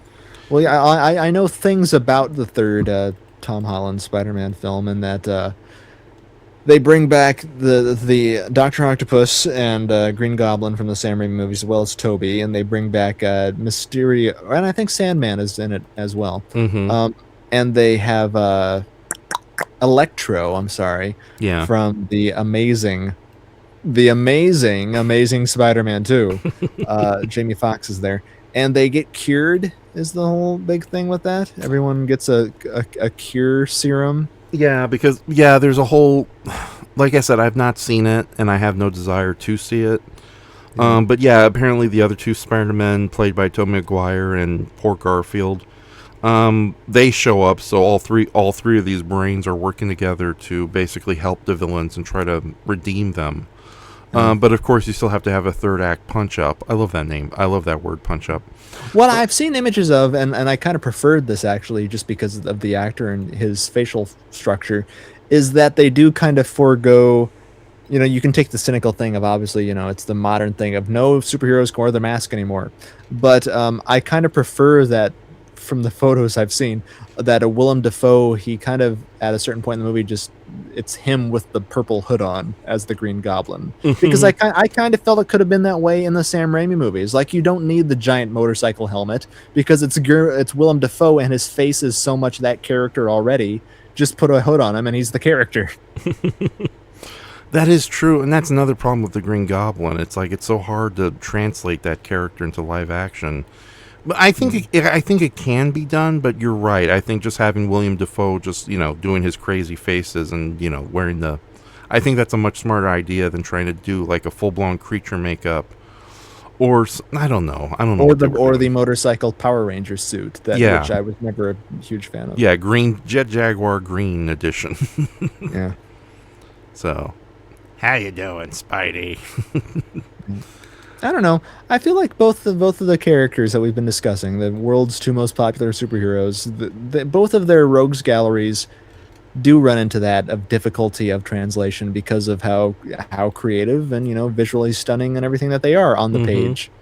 That when you adapt them, but at the same time, when you do adapt them, everybody wants to tweak everything. So like, you never do get the chance to see how it would look directly from the comics on film. Yeah, that is true. Because like, what is it? I think there was a run in the Spider-Man, in the mainstream Spider-Man comics from like I think the 2010s, where the Green Goblin started up the Goblin Army, which was basically an army of other villains who were dressed up as lesser goblins. And it was a brilliant thing because, well, first off, they had really good artists working on that run. But it makes sense because it's the Green Goblin. Of course, he's going to do something ridiculous. But then that's when it clicked with me. The Green Goblin, he's more than just a technological madman. He's also somebody who's basically LARPing as a mythical monster to cause mayhem. That's his deal. So yeah, you could do something where he is wearing that creature mask, and it would make sense. He's a rich guy; he can take it off. It's like, but it's basically a guy deliberately pretending to be a goblin. So, yeah. But at the same time, well, and you've seen, I imagine you've seen the test footage of the original facial mask / animatronic thing that it almost works. It's just the eyes and the ears. It's like if they put his like real eyes in the mask, then that would have been perfect. And get rid of the long ears and combine that with the mechanical suit somehow. But it's like other than that. I don't know. I think it's more the point with the directors not being able to wrap their heads around the idea of the Green Goblin. And also, I think the methods were just not there. Unfortunately, if they tried doing the Green Goblin today, you'd probably end up having a weird CGI creature face or something. So, yeah. But yeah, it's and not only that, but oh god, there's too many superhero movies. Like, I forgot we have the Supergirl movie coming out, and that's not getting good reviews so far. No. And there's a Clayface movie coming later this year. It's like, that's right. Yeah, I had completely forgotten about that, which seems to be taking far more of a horror bent.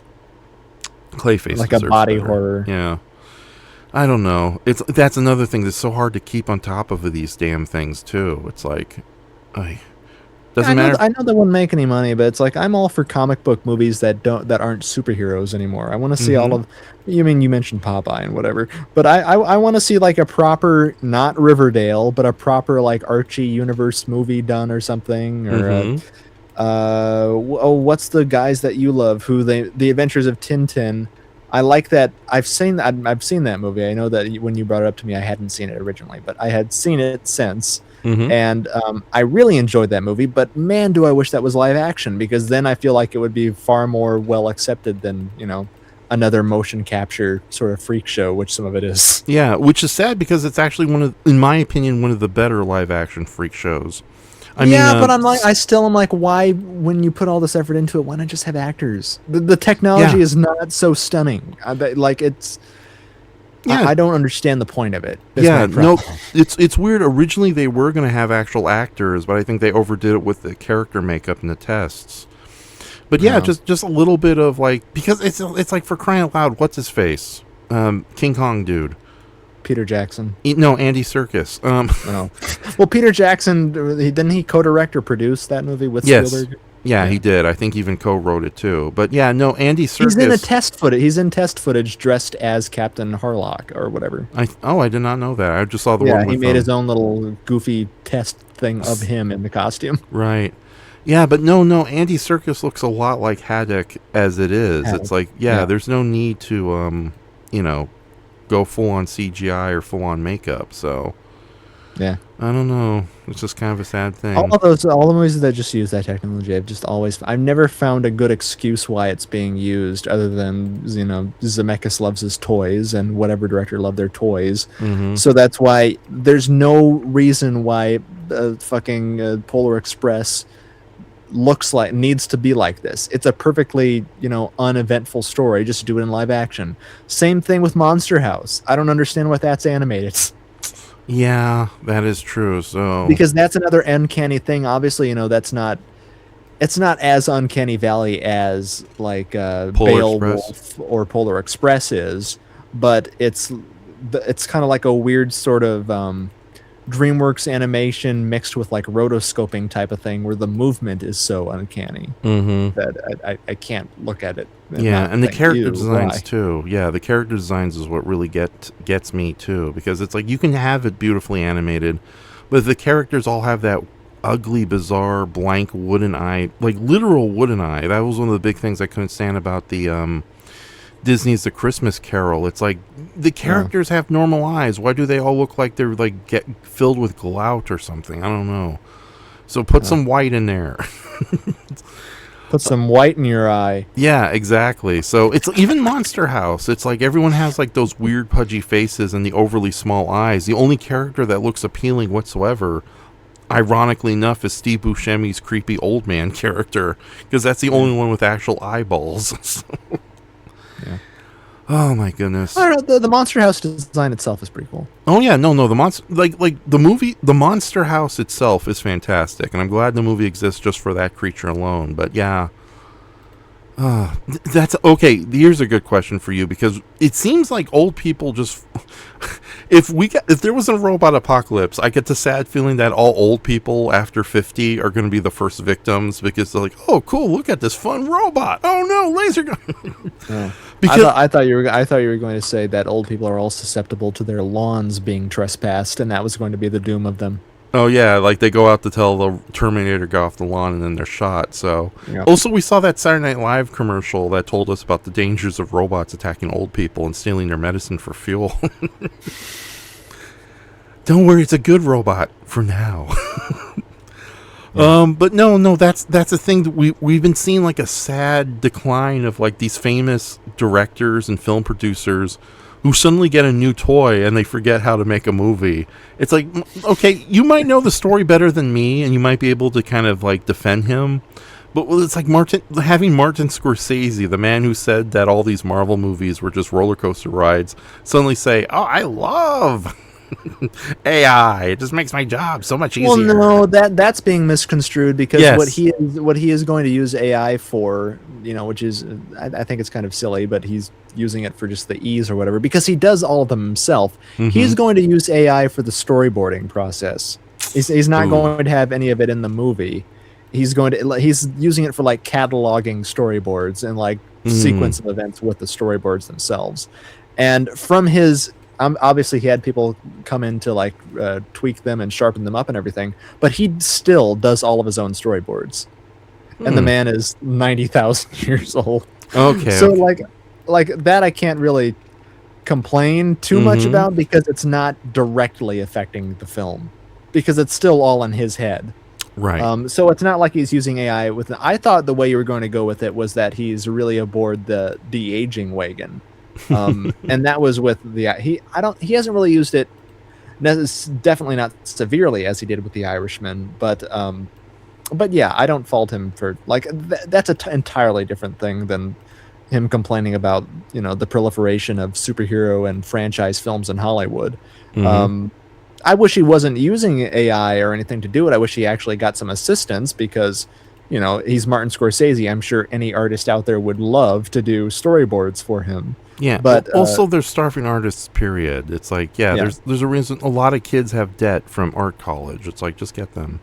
yeah, but yeah, it's a different thing. Like he's not going to be using AI within the films themselves. Okay. Certainly not like James Cameron seems to really be embracing it.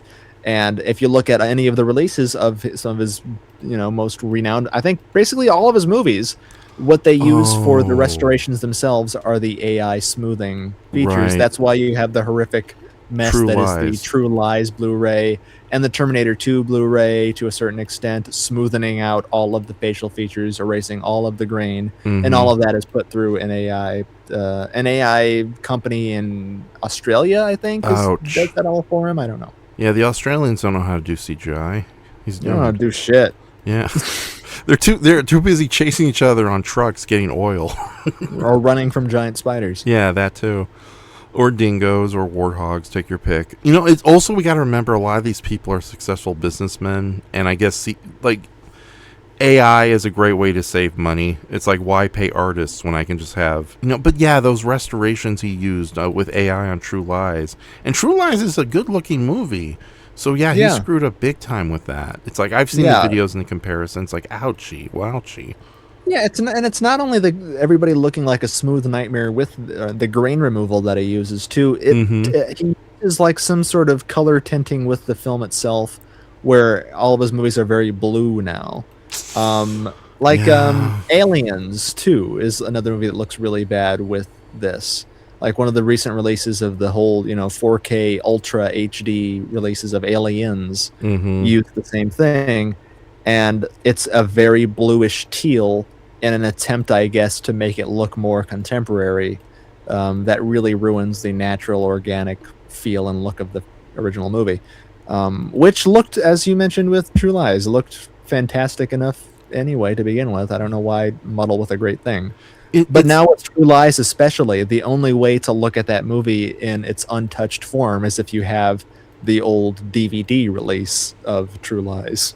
And I'm afraid, I know the movie is more readily available on streaming, but it might be like a George Lucas version where you're just seeing the crappy AI upscale version too. Well, and I think the reason why people are so upset about it too is because there were such rights hang-ups with that movie, where like it wouldn't be re-aired and stuff as often, and the availability of releases of that movie are so hard to come by that's why people are so upset with it, as opposed to Terminator 2, which has 5,000 different versions on Blu-ray that you can buy.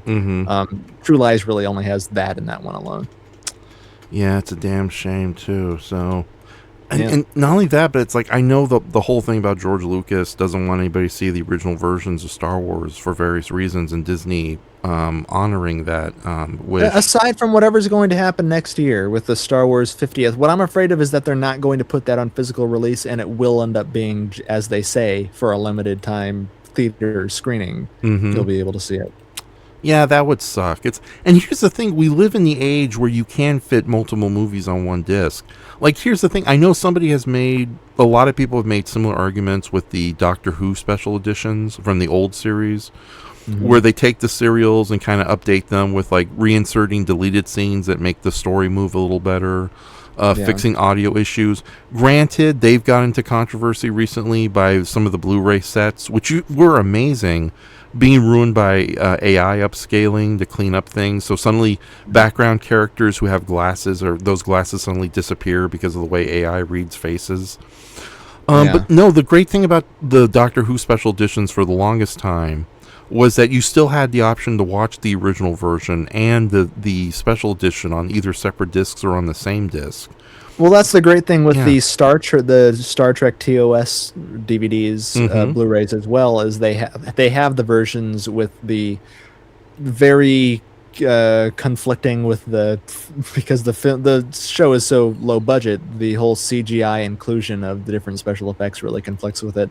But you have the option also to watch it in its original form, which is also cleaned up. Like as much restoration attention was paid to the enhanced versions was also paid to the original untouched versions, which was the controversy when they did put out for a short time the original theatrical untouched versions of the Star Wars trilogy as bonus features on the I think the first round of like golden releases or whatever of the Star Wars movies. They had them as bonus features, but they used like the Laserdisc masters of the of A New Hope and Empire Strikes Back and Return of the Jedi, and then compressed it and letterboxed it on the DVD. So it was like almost laughable, like a spit in your face. Like they're doing this intentionally. How bad this version of it looks. Yeah. Compared to the very pristine, And supposedly the whole scuttlebutt around that is that when they did the special editions, they spliced in all of the editions to the original negative of the movie. Oh no! Like they didn't duplicate the negative and then do the special editions on that. Lucas and his team went in and spliced it into the original film reel itself. Jesus Christ! So there's no way to do. I don't know all the ins and outs of how they're doing their 50th, theatrical release of the original version. But if that's the truth, there is no way to have an absolute pristine restoration of the original film because the negative itself has been tampered with. I did not know that. And knowing Disney and their cheap asses when it comes to older material, I think the original versions of Star Wars is forever lost, not counting all the amazing fan restorations people have been doing. Yeah, and I was going to say that too. Like, I'm so less peeved about that anymore because, people have done their own 4K 77, despecialized versions of these movies that look just as good as any Blu-ray release would look. So it's not a huge loss because of the internet. That's one example where the internet has come to the rescue with all the fans, pouring effort into it. Yeah, and I know some of the fans recently. Yeah, just sorry to interrupt, but I know some of the fans recently they got in like real original film reels and have like 4K scanned them for future. Yeah. So that's what I have. The 3 copies of the original trilogy that I have in digital form are all from that project where they have. Not the actual negative of the movie, but like the what are they called? The digital film package that would play in theaters and then scanned and cleaned up those themselves. So it's a step closer to as good as it's going to look. It's not like I think the first round of Harmy's despecialized versions of the movies were him going into the DVD releases and then tinkering with them, where the latest releases from the 4K 77 whatever people used actual film scans of the movies. So that's what I have. I'm happy with those.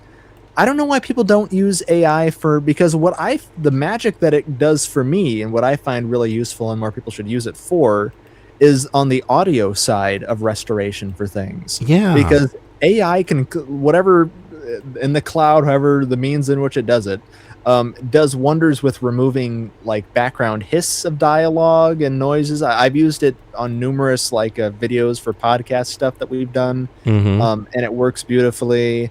And for cleaning up and restoring bad soundtracks, I feel it'd be invaluable.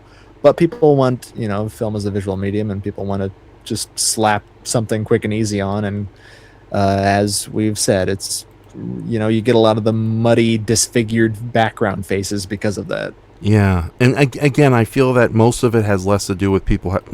It's a combination of people having way too much confidence in the technology, and just wanting to get a product done cheaply. Because it's like, the Doctor Who restoration team who did these DVD sets, they would do such love and care restoring these older serials, but now that they've gone with AI, it's like something must have happened. Either because these were real fans who dedicated themselves to making these DVD sets as awesome as possible. So either they got pushed by the BBC, which makes sense because the BBC went crazy once they got that Disney money for a little while, and crashed and burned, and hence the reason why Doctor Who is now on a hiatus, probably for the best. But also it's like maybe they got corrupted and they just wanted to save money, hence because those Doctor Who restorations look horrible. It's like, what is it? The Peter Davison, the Fifth Doctor, his hair looks like it's made out of wire. So, But Oh, speaking of all of this, though, refs, as sort of a bit of a sequel to a past Lament podcast of our own, have you heard the news of at the Las Vegas Sphere Rocky Horror Picture Show? oh my god, when was this announced? A little, like about a month or two ago, I think. It's happening next year. Oh god, that's gonna The hurt. film version of Rocky Horror Picture Show at the Dome. That's another seat. Oh god, that's another AI crap fest. It's like now, Doctor. Yeah, I don't know what they're gonna do with that. I don't know. I don't think the buzz around it will especially be that high because it's not the Wizard of Oz. Yeah, But people reacted so sourly towards that. I don't know why they would proceed.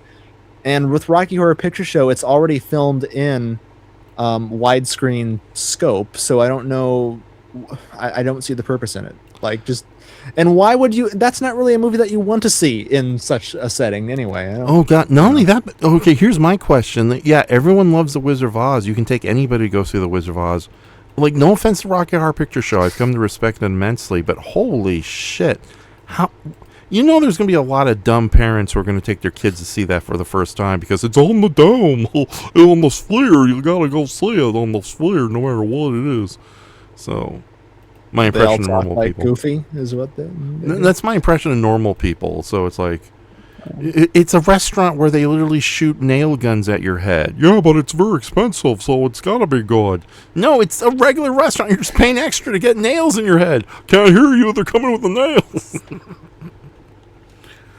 Oh boy, $200 a nail. Oh my God, why? Okay, this is the part where warn them about the foot room, though, Raph. and the stuffy Republican elites. You got to warn them about that to get them not to go. Okay, I was talking On about Google.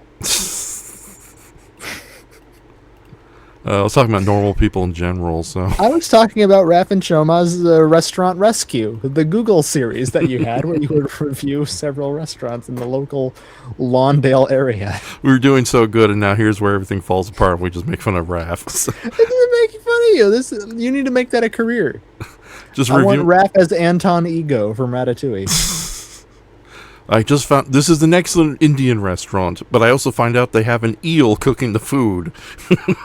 Yes. I don't know how that works. 4 stars. Ratatouille's Restaurant Rescue.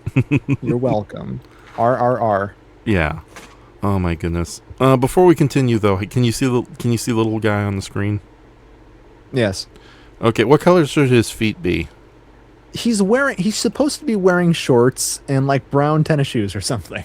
So you should see his legs should be your legs, I would think. Because the presumption is like he has nothing on under his moo. Okay, so I'm gonna have to, because I followed the line work that Lewis had originally, so I guess I'm gonna have to put in little lines for the represent the shoes, huh? Well, yeah, well, Lewis sketched this in, 2 minutes? Or Yeah. what we were talking. Okay, well, I'll make them darker brown. I'll come back to the feet later. I'm gonna take care of everything else. But you said red on red is not good. Yeah. It's a fashion no-no.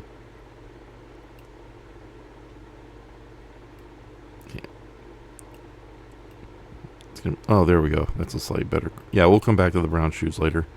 Okay, then let me try it out then. Because unfortunately his beard is already kind of blackish, so that's the only thing I don't feel right about comparing the colors. See, you want it pure black.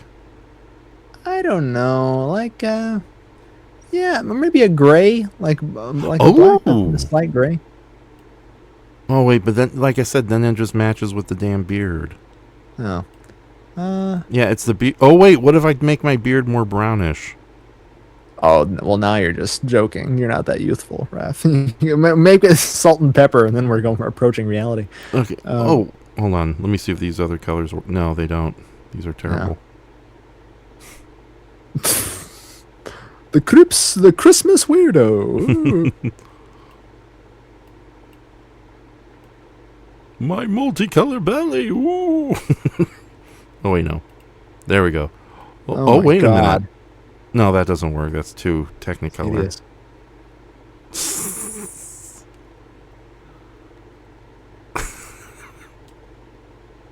Maybe you should just wear nothing but red. I don't know. Okay, well, I'll hold off on it. I'm going to play around with his beard some more. So, Okay. it's burgundy. Burgundy is a different color than red. Whatever. Okay. Leave it. It's fine. It's fine there. Okay, so, oh yeah, his skull. Yeah, let me color his little skull in. So, okay, what were we talking about? You were a restaurant critic, and people were driving screw guns into people's heads or something. Yeah, no, okay, getting back to that. Yeah, the Rocky Horror Picture Show on the Sphere. Yeah. Weren't they going to do Star Wars or God? Well, no, I mentioned, like, when we were having our big 3-hour conversation about it, is like Star Wars would make the most sense to do if you were going to butcher something and stick it in the dome. I don't know why Rocky Horror is something that I don't know why that would be the next logical move for them. I don't know. Yeah. Do you think it will be a thing where, oh God, that's a nighttime Or show? 2001, like 2001: A Space Odyssey, you would think would be, it'd be like going to a giant planetarium and you would want to see it projected there. But I don't know. Mm-hmm. Yeah, but then again, 2000 Space One is a little too heady for investors. The masses. Yeah. Yes. It's a good movie, but yeah, it's I can't imagine it's like, oh boy, we're gonna go sit on the big screen. Well, and you think too, like, the people who love 2001 are a lot of, it's the cinephile crowd, and they're very anti-dome. So it's, you would, the people you would be showing that for would be outspoken against it. Yeah. So just don't do the dome was a bad idea. Period. Yeah. Next year, Raf, dome on the White House lawn. Oh no, it's sinking into the pool. Yep. The pool's not even that deep. How is this happening? Who is driving? Bear is driving. No. Happy St. Patrick's Day. The river's green. I know. Oh God, do we have St. Patrick Day coming up, or do we already pass that? No, I was in March.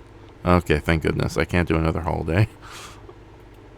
They're making kids go to school all year round now, just so California can save some money, make some more money. Thank the maker you haven't been to school in 5 billion years. I miss teacher Trilobite. Okay, kids, we're gonna learn some math. Put me down. Because he's a Trilobite. He's really small. Why would they sound like that? Why would he sound like that, even if he was of short stature? I don't know. It's a sea cockroach. I don't know what they would sound. I don't think they would sound like anything because they don't have vocal cords. Right. What if... Okay, how about this? I'm Professor Trilobite.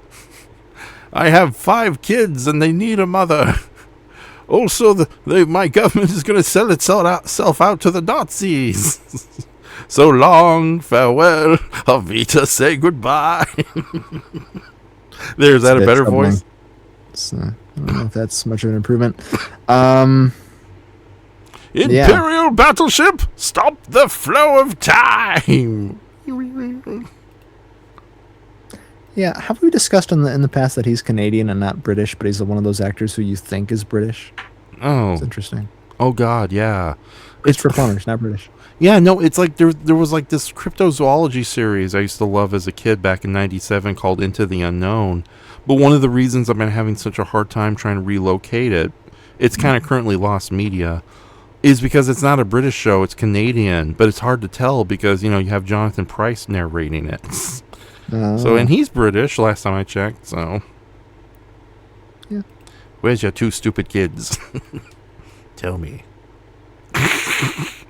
The Crimson Weirdo is now old. Yeah, that works. Yeah, that does kind of work. Okay, let me see. Hold on. A little too bright?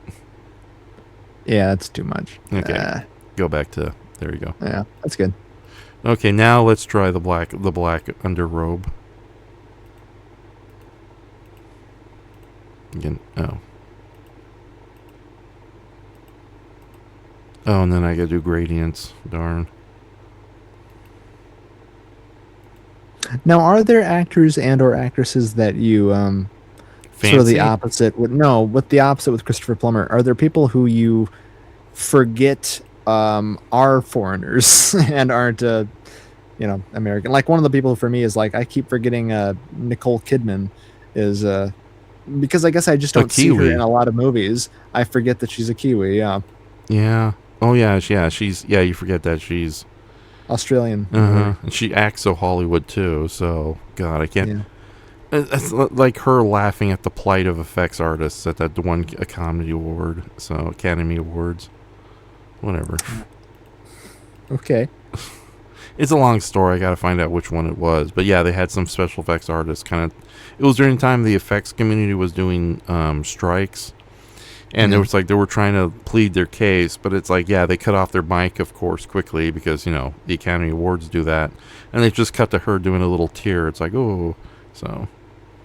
Huh. This is what Well. this is what happens when I try to have beef towards people. Yeah, when Shrek and Monsters Inc. were up for their Academy Awards and you saw their animated characters in the crowds, you could see Tom Cruise sticking his fingers like bunny ears over Mike Wazowski's head. Total disrespect. Did they do that? No. Okay. Well, I mean, they did that, and when they would do that all the time when they would have an animated movie up for an Oscar. They would put the animated creatures out in the audience. Remember that? Yeah, but I know it's like I mean the actors like going out of their way to mock the No, fictional characters no. that are sitting in front of them. No. Okay, did That'd they be do that again hilarious, this year with like They still do that they did that with Baby Yoda at last year's Academy Award. They had the puppet out in the audience. They had the fish man from Shape of Water in the audience that year. that it's a little cheesy, doesn't it? Yeah. It's they yell at that poor lady for playing Snow White, and yet they have like, look, it's it's them trying to be playful still. Yeah. And whenever thank God they found Conan who leans into that stuff, but it's definitely a vestige left over from that one year where RoboCop saved Pee Wee Herman. Have you seen that clip? wasn't there a dinosaur there too? I don't remember. At 209 is the thing. I still haven't seen RoboCop, but the bad RoboCop robot, he shoots Pee Wee Herman, and then Pee Wee Herman flies into the sky, and then RoboCop blows it up. Who thought this was a good idea? Hollywood. And of course, what's a sad thing is that if we ever got nominated for a award for our movie, Miss Blue dies 400 times, we'd be like, it's like, oh my God, they considered us. Yeah, I don't know if it wasn't at the Oscars or maybe it was or at the Emmys or something. There was that stunt where Sacha Baron Cohen like flew down from the sky and landed upside down, so his butt cheeks were in Eminem's face. Oh yeah. Wait, I think that was the MTV Movie Awards. MTV Movie Awards. Okay, yeah. Yeah.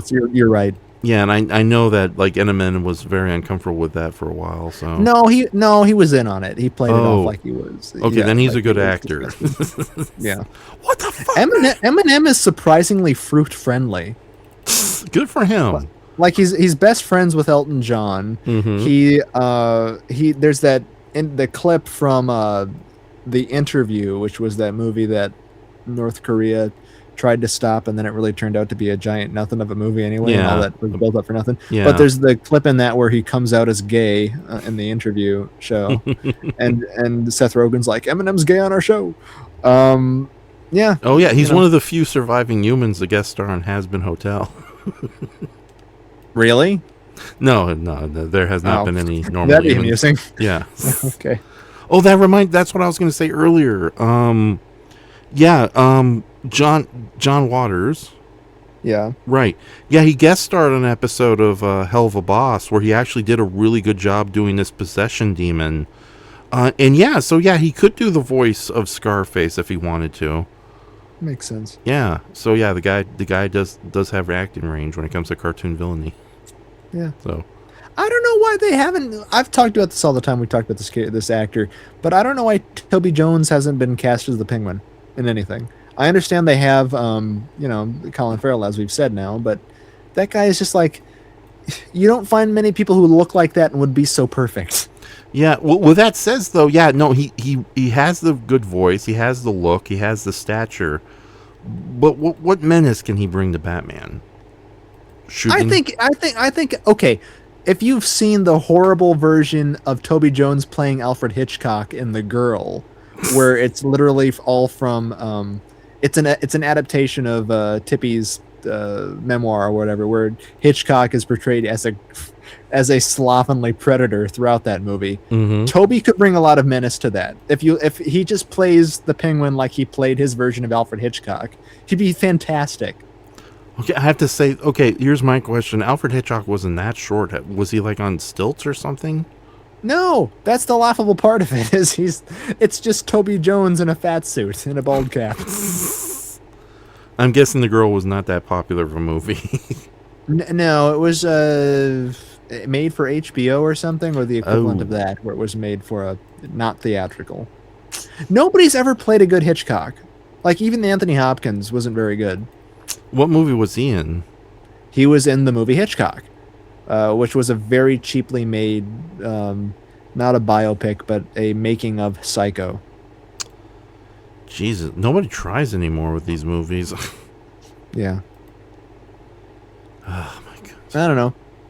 But Hitchcock, you know what I mean? It's like he's like the most easily imitatable director out there. You think anyone could nail it, and yeah, there's never been a really convincing one. There was another guy who played him in the movie Princess of Monaco, which was about Grace Kelly.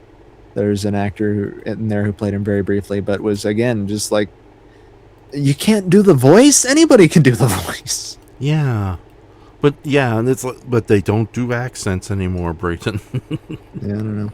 Well, Anthony Hopkins isn't like, his version of Nixon was good in spite of the voice, but so much of the Hitchcock impression is the voice that if it's just Anthony Hopkins in a really bad fat suit doing an Anthony Hopkins voice, it's, it's harder to believe. Yeah, that this is that character. But anyway, is Silence of the Lambs? Would you consider that the last horror movie to win Best Picture? Because Shape of Water is that's not a horror film. That's a monster romance movie, right? That's a monster fairy tale. It's like yeah. I know they bone and they live happily ever after together, but yeah, there's not much in the way of romance. I don't know. Okay, It's a very romantic. What are you talking about? It's perversely romantic. I wanted them to French kiss more. Okay, yeah, I think Silence of the Lamb is I think it's one of the last great horror suspense movies. Because after that, every other movie that wins Best Picture is just pure horror. No, I don't think that. No, that's not true, because I don't think they would never let a horror movie hasn't even been nominated recently. Well, what about Sinners and Get Out? Sinners and Get Out were nominated, but there was that long stretch between 1990. Was it 1994, 1996, when Silence of the Lambs came out, where still, they were snubbed and looked down upon because it was a genre movie, and there was that bias with Best Picture nominations. Yeah, I think it was a big thing too when Kathy Bates won Best Supporting Actor or Best Actress for Misery. Was unheard of and unspoken of at the time because it was a horror movie. But yeah, horror movies still, Get Out and Sinners aside, which are, the press behind those movies were so strong that they were inevitable. They're still a very seldom commodity within the Oscars.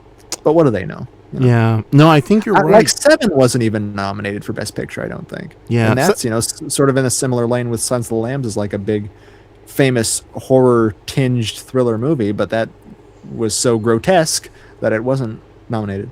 I'm more of a Manhunter fan myself, but I like Manhunter, but it's not. Manhunter. Manhunter is better than Red Dragon, but Silence of the Lambs, I think, is so much better than Manhunter. Okay. Though I really enjoy Manhunter. Okay, cool. But no, I think you're absolutely right, because I think one of the big justifications they had with Silence of the Lambs was that it had such beloved actors in it.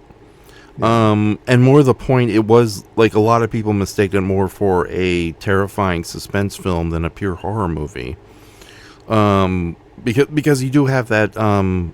It's not what is it? The follow up with Hannibal Lecter, where he says eating brains left and right. Yeah, that is much more of a standard horror movie. But I still think the original horror movies, I think, are judged by their atmosphere and what that creates, rather than it being in the confines of a procedural thriller movie.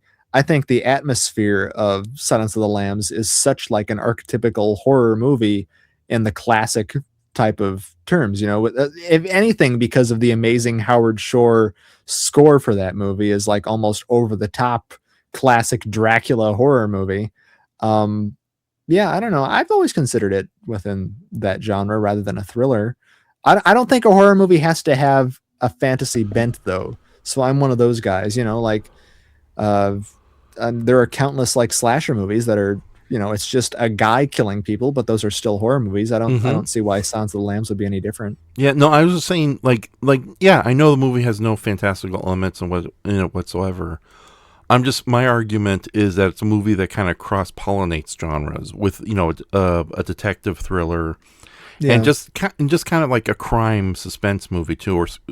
So I think that's why a lot of people gave it such an easier time than say more straight horror movies. Yeah, but I mean, there's some pretty like out there stuff in it, But it was such a well done film and such high caliber actors, and Jonathan Demme was a very up and coming director at the time that you couldn't deny it. But let's of course remember that there is a face slashing and wearing and skin tearing in that movie. There's some really gruesome stuff for it to be deemed, worthy of the elite class, that it's still kind of an outlier amongst Best Picture winners. Yeah, that is true. It's like we've never really had a full-blown fantasy movie win Best Picture. Well, no, The Shape of Water. Come on. That's yeah, Shape of Water, and also the third Lord of the Rings Lord movie. of the Rings, right. I feel like Lord of the Rings, the what's the third one called? The Return of the King? Yeah, Return of the King. I feel like that was almost peer pressure, though, too. It's like, well, these films are everywhere. And then when it swept every single category, it was like, it's undeniable. We have to do this. Yeah. The funny thing with Shape of Water, the Shape of Water was just so much more of like a dark horse nomination that I felt like that was the most interesting like pick in recent years of, okay. Yeah, didn't Beauty of the Beast win Best Picture once, or came close to winning Best Picture? It was nominated. It was the first animated film to be nominated for Best Picture. And I know that pissed off a lot of people at the Academy Awards, hence the reason we have this now stupid category of Best Animated Movie. To be fair, though, when the Academy Awards tries to placate the mainstream public, and then you end up like Best Popular Movie, it's like, no, guys, just no. Just be stuffy and just praise the movies you like. Don't try to... It's like trying to pull in like a party clown into a sophisticated retirement party. It's like, come on. I still think because they have the Best Animated Picture thing, but Toy Story 3 was also nominated for Best Picture too. So it's like one can, still get to that in spite, like, when Parasite won, there's the Best Foreign Film category, but a foreign film can still win Best Picture. Similar thing. Yeah. It's good when they do outside the box, because I do like Shape of Water, despite my kind of jokes about it. It's like, it's not a romance fantasy. But yeah, I that is like such a Raph movie that it would be astonishing to me if you didn't like it. I know, I do love it a lot. There's a lot of I still watch it every once in a while. But yeah, that's like when you ask me, it's like, I find it funny when you don't believe in aliens. There's good reason for it. It's all a sham. But yeah, no, I think the thing about Shape of Water, though, it was such a feel-good movie and such a crowd pleaser on so many levels. Like, again, it was like cross-pollination of different genres and emotions. No, not emotions. Film vibes or film looks or something. Because it's not just a monster movie. It is a fantasy film. It is romance. It is quasi-horror. And kind of a industrial espionage movie, too, with... Michael Shannon and the other actor who is like one of my favorite character actors that I can never remember the fucking guy's name. Yeah, the guy from A Serious Man, the actor with the eyebrows. Oh yeah, I didn't know. Yeah, I forgot he was in that one. Scholbert or something, I think is his last name. Yeah, do you think his character got the short riff, or you think he helped. Yeah, he was helpful. Yeah, that's all that matters. So he saved the day. So by the way, quick note on the screen. Is that a little to the feet? I know it's a simple fix, but the red socks and the exposed skin. I don't know. Maybe yeah, I would say maybe white socks. Okay. Well, I don't know. Should he have white shoes and black socks? Should he be one of those assholes? I don't know. And I'm speaking as someone who constantly wears white socks or black shoes Yeah, with white socks. you did inspire me. I think we're going to make his shoes black just to kind of take care of that. Oh, where's the little paint bucket? There's the paint bucket. Boom, boom. See, that's my objection, is wearing white socks with black shoes. I don't think humans should do that. Yeah, now I feel like a jerk. Do whatever. Yeah, okay, we'll see what happens.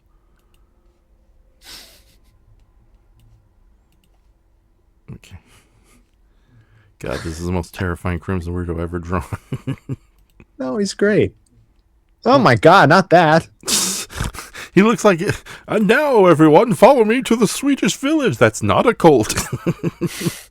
Now dance this way. La da la. Oh, did you ever get the chance to see Sheep Detectives? No, I never got a chance to see it, unfortunately. So, Fuck. God, see it. Yeah, mate. Hold on, I'll double. No, I'm going to go see. It's out of theaters by now. Yeah. Oh, we can always stream it here. We'll do a sheep night. What's the other sheep movie? The horror movie from Britain about the sheep monster. I kept calling it when I was raving about it to you. The unfortunate part is that the film going landscape is so differently now, because I'm sure this would be such a bigger hit if this was released in the early 90s. Mm-hmm. But if more people had seen this and kids had gone out to see it, it would be this generation's Babe. It is that like universal, I think, and it's like honest storytelling mixed with, it's the perfect family movie in theaters in recent memory for me. And I'm not just saying that because it's like, oh, it's more Knives Out, but with cute little sheepies. It's a legitimate, great, touching film. And it's funny and it's well written, and it's a deconstruction of the mystery genre through the lens of very likable sheep characters. I also mentioned to you it's like a live action Aardman movie because it has the same senses of humor and the same like quaint, droll character relations between both the sheep characters, which are beautiful, and the sort of ditzy human characters. The only complaint about that I really have is that the villain is kind of like, if you've seen enough of these movies, you telegraph it immediately when they do show up. Oh yeah, that's the villain. That's the big guest star of tonight's episode. Yeah, but there are so many, like the stuff with the sheep, and there's a whole thing about when a sheep dies, they become a cloud, which has one of the greatest payoffs ever without spoiling anything. That like so emotional. It is this generation's Babe, and I think one of the Babe movies would be best to pair it with. Yeah, I've never seen the Babe movies. What? That's ridiculous. Again, Brayton, I've only seen 3 movies. But how have you not seen? Babe is like so like universal. How have you not seen Babe? I don't. It's similar. It's a situation like The Lion King. We just never got around to it. And I think the family didn't give a shit about it. So, because I remember we tried. That's why I don't eat pork. Yeah. Oh wow, I did not know that. So it's not for religious reasons or anything. It's pigs are cute. Yes. What a pig. So yeah, the only 3 movies I've seen is the 1970s Charlotte Webb, Razorback, and let's say Watership Down. No, I've never seen Watership Down. I'm trying to think of another movie with a pig in it. The Day the Earth Blew Up. Okay, there we go. Okay. Those are the only 3 movies I've seen, and all of them have pigs. So. Have you not seen Okja? No, I have not. Okay. Again, so much to see. Just a giant pig. Yeah. Has its own unmade kaiju, by the way. What? Oakjaw was originally supposed to feature a gigantic male member of the artificially created species that was kept in a basement. But the concept was considered too ridiculous. And there is concept art where the thing is like, it's bigger than King Kong. It's like, we're talking like a 60-footer at least. I believe you. Raph ruins every movie with obscure kaiju facts. Well, no, the writer, Bong Joon-ho, he already has a kaiju movie. So why would he need to, why would he have to fuck up the giant pig? The pig's giant enough. Mm-hmm. It's a big ass pig. But it's not big enough. It needs to be bigger. It's the size of like a bus. It's a big pig. I want kaiju. Oh my goodness. So, okay, gonna stretch out about. Oh, we've been talking about 2 hours and a half. Okay, let's not go past 3 hours because I'm gonna get a little tired here. I'm gonna do a little bit of shading before we call it quits. So, by the way, it's All right. red socks, black shoes. That works out kind of okay. Oh my rap! No, no. Why aren't we seeing leg here? It feels weird if he has bare legs. No, yes, it does. He's the Crimson Weirdo. I know.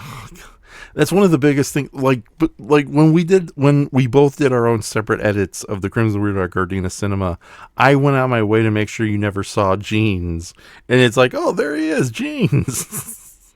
Yeah, that's part of the character. Oh man. Okay, hold on. Let me go ahead and take care of. Wait, why does it need shading? The whole point is that he looks like a Rocky and Bullwinkle character. Damn it. So I'm basically done outside of the feet colors. Okay. You put a crappy background behind him, and you're good to go. All right. Okay, what we got here? Okay. Oh yeah, normal skin color. Okay, we got that. All right, paint bucket. There you go. I'm in my socks. Put little dots down there to give him hairy legs or something. No, I'm not gonna do dots. I'll do little triangles. Okay. Okay, hold on. Where's the eye pattern? Okay.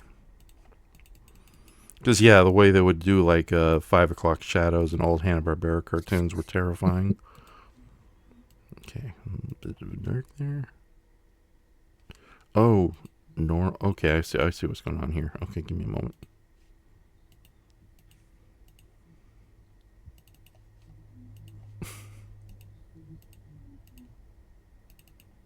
Who would win in a battle, the Crimson Weirdo or Boo, if they were out to kill each other?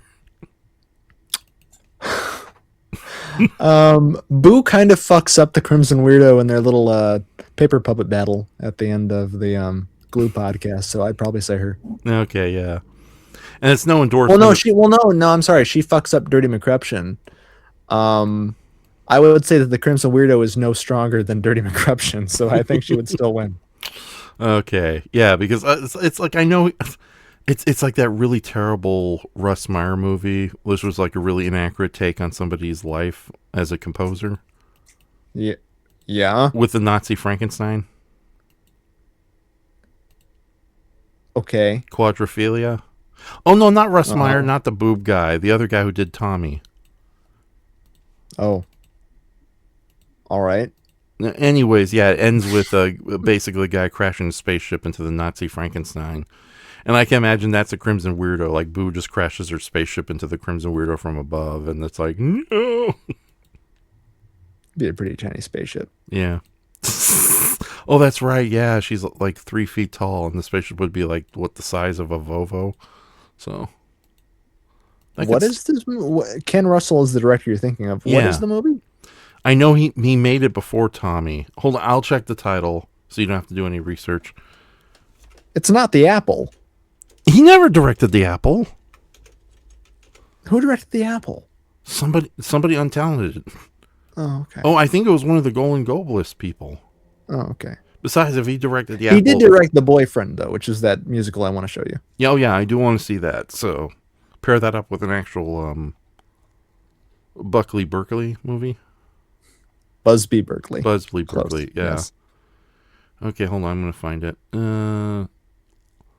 Listomania? No, that can't be the movie. The Devils. Oh, I can't believe he made this movie after the fact. Yeah, Listomania. Apparently it was a follow-up. Oh, it's a follow-up to Tommy. It's not a movie that precursed Tommy.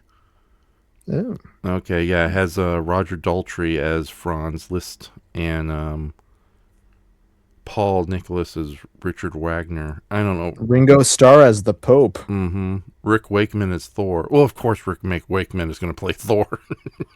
Wow. Hello, everybody. I'm a nerd.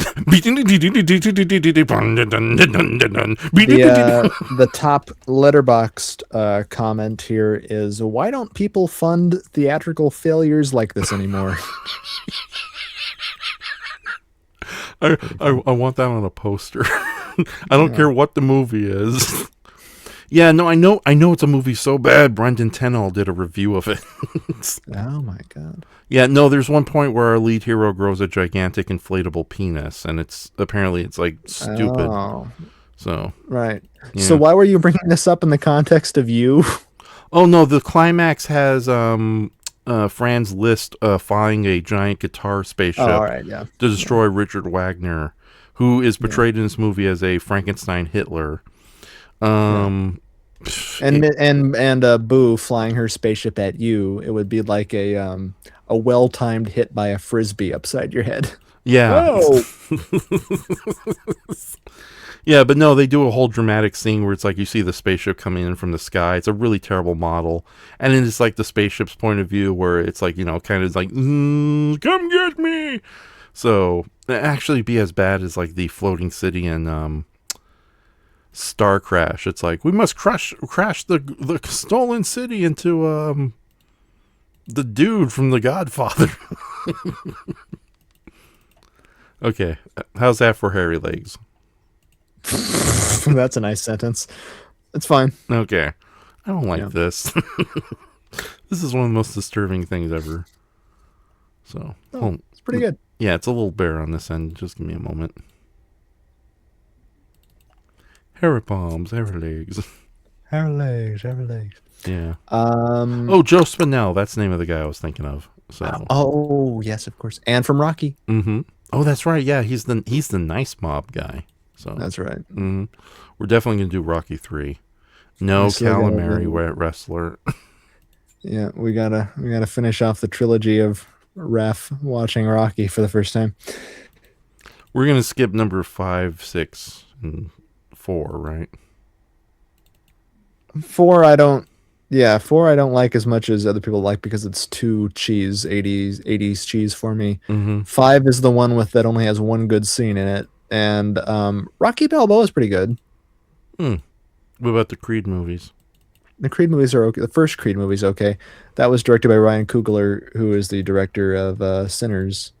Is a big, top shit director these days. Mm-hmm. Yeah. After 3, Balboa and the first Creed movie are pretty much all you need with that character. Okay. I don't know. I feel like all you need to say really with Rocky is said within the first movie. That's one of those famous classic ones that, of course, was going to be a franchise, but didn't need to be. Mm-hmm. Same thing with Die Hard. Where with Die Hard you get one good sequel, which is the third one, Mm-hmm. but really all that needs to be said is done in the first movie. Yeah. Okay then. You will see Calamari Wrestler one day. Okay. So, you need more weird movies in your life. As I need better movies. Weird movies. I'm down with the weird with the beard. Mm-hmm. But yeah, no, I think oh, well, this is something we can talk about to close out the night since Okay. we open the night talking about characters who get odd spin-offs. What are some of the better examples you can think of when a director weaves two separate characters together in a movie? Because since I mentioned Die Hard just a second ago, that brings to mind the wonderful Bruce Willis, which brings to mind Unbreakable, which also brings to mind the movie Split, which brings to mind the unexpected idea that Shyamalan was going to crossbreed these two successful films into a colossal failure, which was Glass. Are there any examples of filmmakers or just creatives, comic books, whatever, who have been able to pull off taking two characters that really have no business, two characters of their own creation that have no business interacting and putting them together? That's a good question. Well, I think to avoid the obvious answer of the Universal Toho monster verses, like how those films were never meant to connect at all, and then they kind of retroactively, oh yeah, they do kind of share the same universe, even the ones that have no right. I don't know. I feel like outside of Mothra versus Godzilla, I don't know if any of the other Toho films are entirely like Ghidorah the Three-Headed Monster bringing in Rodan is one thing, but I don't know if I really don't like any of the King Kong versus Godzillas. I have to say, I don't know if any of them really work. Yeah, Yeah. Oh, that's a good point. So Well, especially even though I understand King Kong wasn't created by the Toho Toho, crew. yeah. Yeah, no, you do bring up a good point because it's like Godzilla versus Mothra was a stroke of genius because it's like, hey, we can't do King Kong. He's too expensive. Oh wait, we did a bunch of other monster movies. Mothra, come on down. Yeah. Yeah, and Mothra, the original Mothra movie was kind of gay King Kong Mm-hmm. in its own sense, I Kong with a love lot that. more singing and a lot more girly religious stuff Mm-hmm. thrown in. Where it's like Godzilla versus Mothra, or Mothra versus Godzilla rather, is kind of just Mothra again, but with Godzilla, you know. Yeah. It's another people trying to exploit Mothra, another greedy duo, and then Godzilla just washes ashore. Yeah, but they do a better job kind of opening up the universe there. So, and I do appreciate that they try to connect all these completely random Toho sci-fi movies together retroactively. It's like there's something comforting to know that the Human Vapor and Godzilla versus Hedorah and Esper all kind of exist in the same universe. They um, do. huh? They do. This is news to me. Yeah, well, it's like that retroactively in books and all that. So, because That doesn't count. yeah, I guess so. But it's kind of similar to like the Universal monster movies, where it's like the creeper movies don't exactly line up perfectly with Frankenstein, but they still count in a weird way. But then again, you do get a little weird when they try to like shove Metaluna Mutant from This Island Earth into the Universal monster movies, when obviously that was a completely unrelated science fiction movie. So, Yeah, but I kind of feel like I have a weird feeling about the creature from the Black Lagoon kind of fitting in with them as well because he's like 20 years after the fact, mm-hmm, after the other monsters. I mean, he's obviously part of the lineup, but he's like such a late child, in that lineup that he sort of always feels sort of, like a sticking out thumb of mm-hmm, the lineup to me. Like you have Dracula, you have the Wolfman, you have the Mummy, you have Frankenstein, then you have the Gill Man, mm-hmm. uh, and the Invisible Man. But I don't know. He always sort of felt like The Outlier. more. Yeah, he just felt more in line with 50s era creature features than the Universal monster lineup to me. Yeah, that's a good point. Yeah, which is funny because there is the argument that I kind of agree with that the Gill Man kind of captures a lot of the essence of the classic Universal monsters by being sympathetic and being more of a character who didn't ask for this life, didn't ask to be captured and put in a zoo, or worse, Marine World. But But yeah, no, I do agree with you. He does feel a little out of place, even more so than maybe like some of the other very distant outliers, like again the Rondo Hampton monsters or the Jungle Captive Woman, Yeah. or even like real oddballs like the Leech Woman and Tarantula. So, God, it's so sad to think that technically the Monolith monsters exist in the same universe as James Whale's Frankenstein. Same universe, sure, but not a monster. Yes. We've established this. No, I did my research as 50-50. So yes, you're right. It's not a monster, but it is. But it's not because it isn't. Rocky from Project Hail Mary has proven to me rocks will never be monsters. They are friends, not to be feared. They are to be beloved and trusted. They dance with you. Yes, the rock biter. The rock biter is this Oh, giant Muppet. you have seen that since Yeah. I've been pushing it on podcast. Do you want to give a very quick thoughts? There's that cynical joke. I'm going to save that for Jack Hoxton when he reviews the movie later next month. Okay. But no, very, very charming and a lot better than The Martian. I think that's what I'm going to call it. Yes. So, because it's like a movie is working, both in a character and emotional department when a scene of a giant rock spider, no, not a giant rock spider, a medium-sized rock spider is going to sacrifice his life to save his human friend. Yeah. So, and it's great too because he's so completely weird and alien looking without a recognizable face, yet they give him so much character and personality. So it's especially like yeah, let's use models. Do we have to use models? Models are the best. Oh my god. So or Pretty the good models too, by the way. huh? the models that they do make out of nothing are pretty good. Oh yeah, so yeah, no, I was Much better than Doc Brown's model of the. To be fair, Forgive me, I didn't have time to build this to scale. no, Town that's the Square. joke though. It's like, yeah, Doc Brown says like, sorry, I couldn't make this model any Yes. better. It's like you already went the distance there, Doc. I know, including all of the little town stores around it. Oh yeah, and I do have to admit though, the model he's able to create in Old West time is very, very impressive. Yeah. Even use like dirt and real like sand. But yeah, no, really enjoy Project Hail Mary. But to get back to the question, I kind of like it when movie makers who are either in a tight knit group or who are friends kind of go out of their way to reference each other's works. Sometimes subtly, suggesting that certain movies exist in the same universe or certain characters.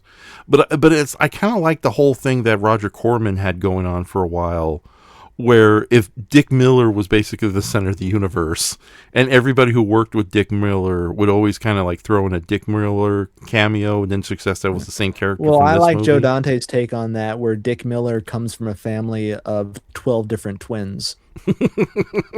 I never heard of this theory. Oh, I just pulled it out of my ass. You can have it if you want. Clean it Oh, off yeah. first, but there you go. Oh yeah, no, it's honestly funny, but yeah, at the same time, it's like, what is it? Paul Blart, who directed Eating Raoul and I think the Death Race 2000.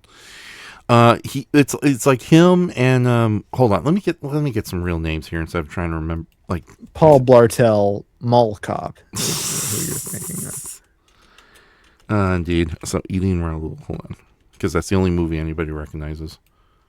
No, he also directed Death Race 2000. Yes, that is true. Yeah, his character of God damn it, freaking Google. I need names. Yeah, so Paul Bartel, and he worked with the Roger Corman people and was like a contemporary of Joe Dante, and they would often do a lot of jokes referencing each other in different movies and all that. Or it's like, yeah, if Paul Bartel wasn't directing a movie, he was acting in a movie. But I do love the fact that him and actress Mary Warrenoff would often play this. The two lead characters from Eating Raoul, Paul and Mary Bland, would show up in like cameos in other B movies, particularly their actual named characters in Chopping Mall, although however briefly. But then you have the Futtermans from Gremlins making a cameo in a movie called Get Crazy, which is basically just a big spoof of the concert business. Actually, no, it's not a spoof. It's just a wild comedy movie that happens to take place at a New Year's Eve concert. And it's a movie that I was almost going to recommend to you, but there's like too much sex and nudity and drug humor in there that might turn you off. So it's although there's turn me on. Well, it's like, what is it? They have one of the singers is played by Malcolm McDowell, and he's very hilarious in it. But it ends with him like basically discovering his best friend all this time was his talking penis. So you don't see it. But I'm gonna cough and laugh. Hold on. Oh man. Oh, I want to do a double feature of inside John Malkovich, or no, being John Malkovich. Pair that with beating Roddy McDowell or Malcolm McDowell. Malcolm Which McDowell. Yeah, Malcolm McDowell. That sounds more like a Malcolm McDowell piece than poor Roddy McDowell. Yeah, yeah. So, but no, it's one of the movies. Man. Yeah, it. I don't know. Get Crazy is an interesting movie. If I can find a decent Okay. copy of it, I'll play it on 1% Weird. Well, I bring this up in our Jaws podcast we did with Patrick, where there are characters in Spielberg's first theatrical movie, Sugarland Express, which are amazing, which are an old couple that Goldie Hawn and her husband and her baby daddy in the movie, they steal the car of this old couple. And like periodically, you cut back to the old couple like waiting on the side of the road for them to come back and like nagging at each other, like sit on your own thumb. They have like little lovers quarrel at one point. He was going to have those characters show up at Amity Island in Jaws, and kind of because I brought this up that the humor, like the as you describe it, how Spielberg captures so well the everyday nuisances of normal people. Mm-hmm. Like the humor that is in Jaws and the town of Amity Island is all over the Sugarland Express. So they would have easily fit like a glove inside the universe's Jaws, and I wish he had done that. And I also wish I don't know if I brought this up to you or to Patrick when we were talking about it with Disclosure Day, his recent movie that I didn't like. I wish, because the movie climaxes with all of this archival footage of, alien interactions between humans throughout history Mm-hmm. being revealed to the public at the end. I thought it would have been so cool in like a jump the shark meta way if one of the pieces of footage had the Close Richard Encounters. Richard Dreyfuss coming back off from his trip. Mm-hmm. A young Richard Dreyfuss coming back from the ship, and or someone in a fedora at the Roswell crash site because Indy supposedly was there, and it'd be great. Yeah. God, that kind of reminds. I don't know. That would be a cute reference, but considering how nasty the world of Disclosure Day is compared to the bizarrely pleasant world of Close Encounters and the Third Kind. Yes, there's a government conspiracy, but at least they won't shoot you if you wander onto the site. Okay, join us. And also they use a sleeping glass on that one poor nerd guy that they meet. So,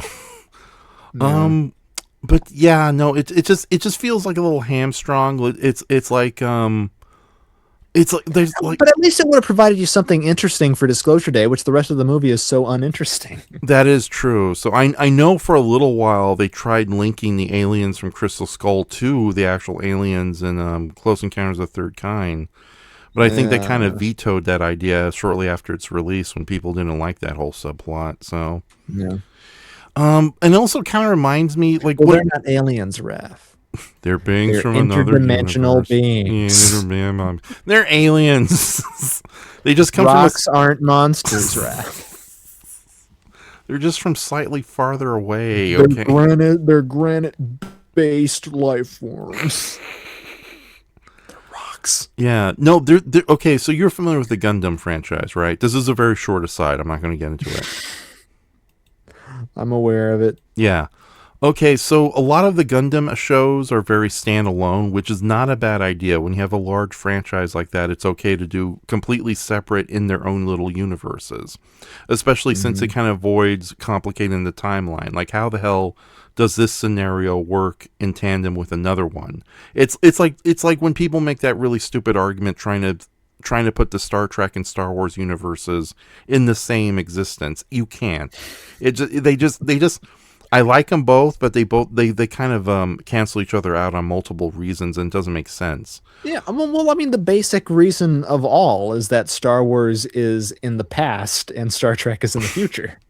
Okay, God. That's how they work. Yeah, well, somebody made an even better argument. It's like Star Wars is in a galaxy far, far away, meaning that whatever happens, but it's a long time ago. In another distant galaxy, so it doesn't matter where Star Trek takes place. Star Wars is further away, so they can't affect each other. But in Star Trek, you can go to other galaxies. I that's the problem too. It's like with Star Wars, they're so isolated in their own little galaxy that they barely. God, yeah. See what I mean?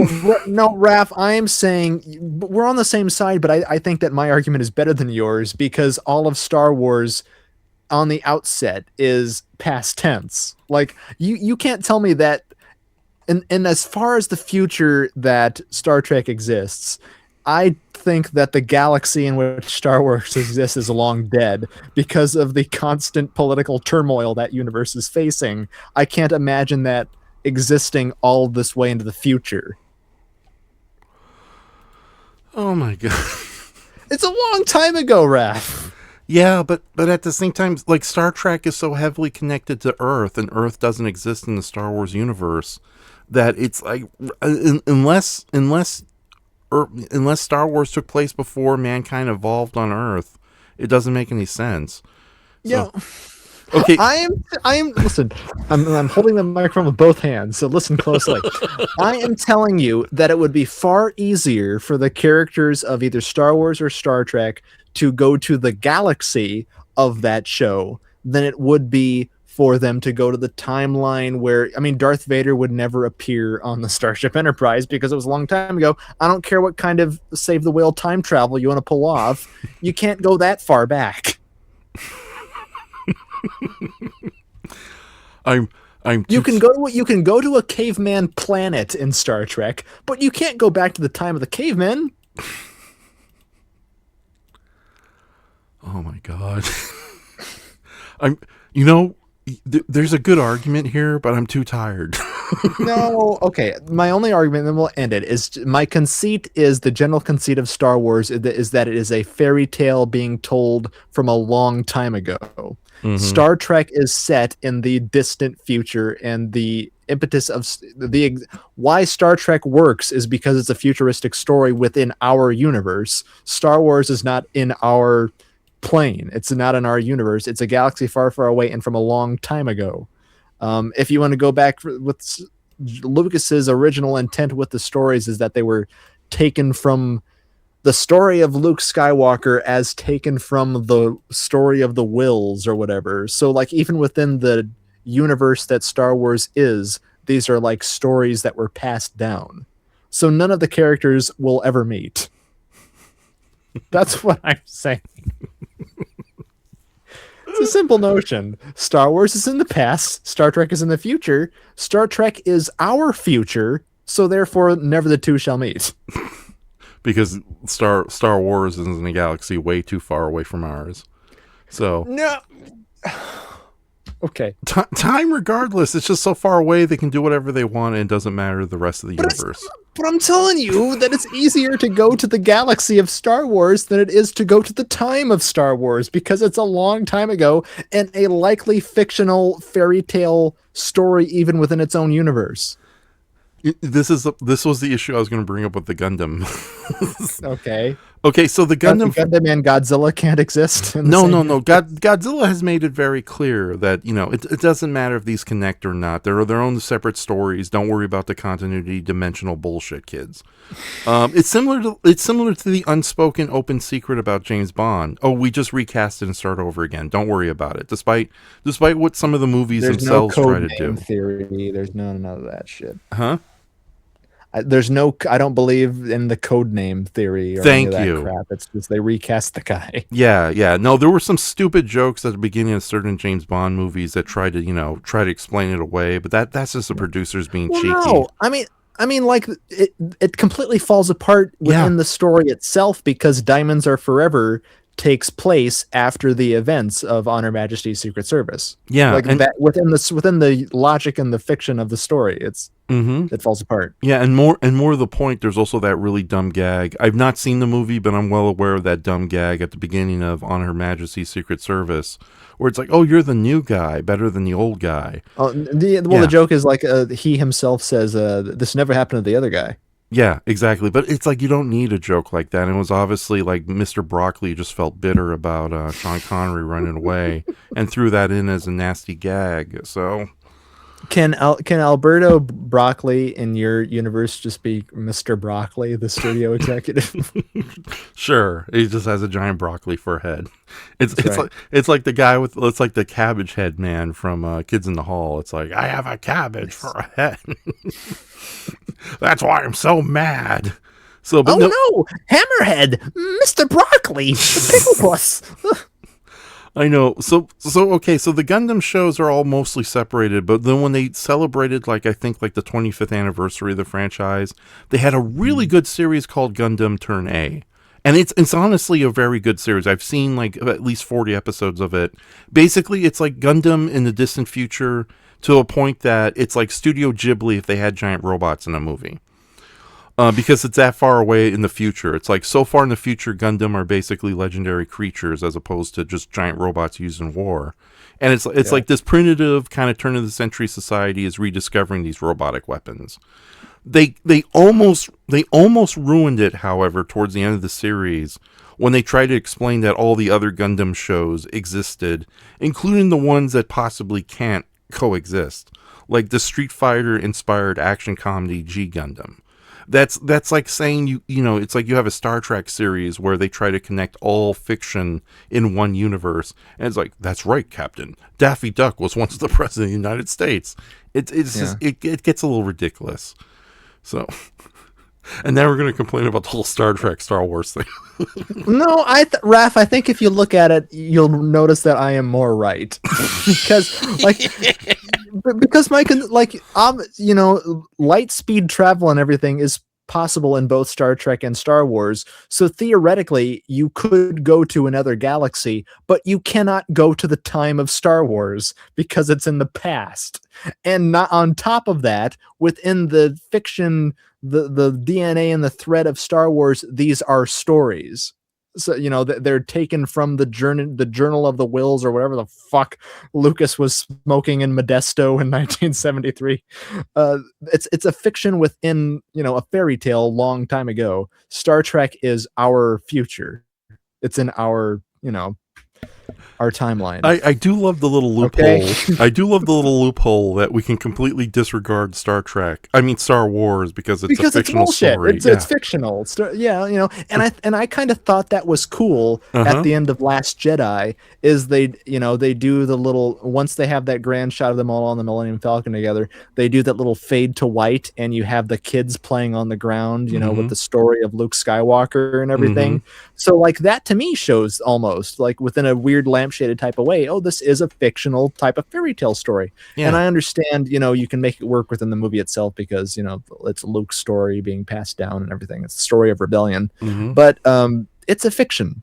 Star Trek it's real life. Now, will you also concede though that it is impossible for Godzilla and Ultraman to coexist in the same universe? Yeah, a lot, especially because why wouldn't they send Ultraman to save the city from Godzilla if they were in the same universe? Right. Granted, though, the Ultraman franchise and Godzilla have kind of cheekily referenced each other. I know that in Ultraman, technically Baragon is real because that's where all the Baragon recycled monsters come from. They all share a common ancestor. But they kind of... Who came up with that? Where did they say that? Oh, that was... I think that was Ultraman Arc. It was Ultraman Arc. There's an episode where they're talking about like the common ancestors of a lot of these kaiju, like Naranga, Gabora, Pagos. They're all ancient monsters who come from a common ancestor, and that common ancestor is alluded to being Baragon. Okay, so maybe the species of these things can exist, but the events of Godzilla cannot. Of the movies cannot take place within the Ultraman events. Absolutely, and I know that the Hanna-Barbera Godzilla series actually referenced Ultraman. You remember the Cyclops creature, right? The big crab guy with one eye. Yeah. When they show a cave, his giant meaty claws. Exactly. He's so wonderfully ugly. I would cosplay him if I could. No, they do. There was a deliberate joke, and this may have been on the part of the creature designer for Godzilla, the Hanna-Barbera Godzilla series, when they show the cave painting of the ancient alien race that captured and imprisoned the Cyclops creature. It's just two Ultramen with laser guns. So, okay. the space visitors, as they're referred to. With that says, though, you're aware of the original plans for connecting Star Trek directly to THX? Godzilla? Oh no, okay. I'm sorry. No. Thankfully, Star Wars has the Zillo Beast. They don't have to worry about official Godzilla crossovers when they got their own bootleg Godzilla running around their universe. Star Wars has a lot of kaiju. Yeah, but the Zillo Beast is the only one who doesn't get killed easily like a bitch.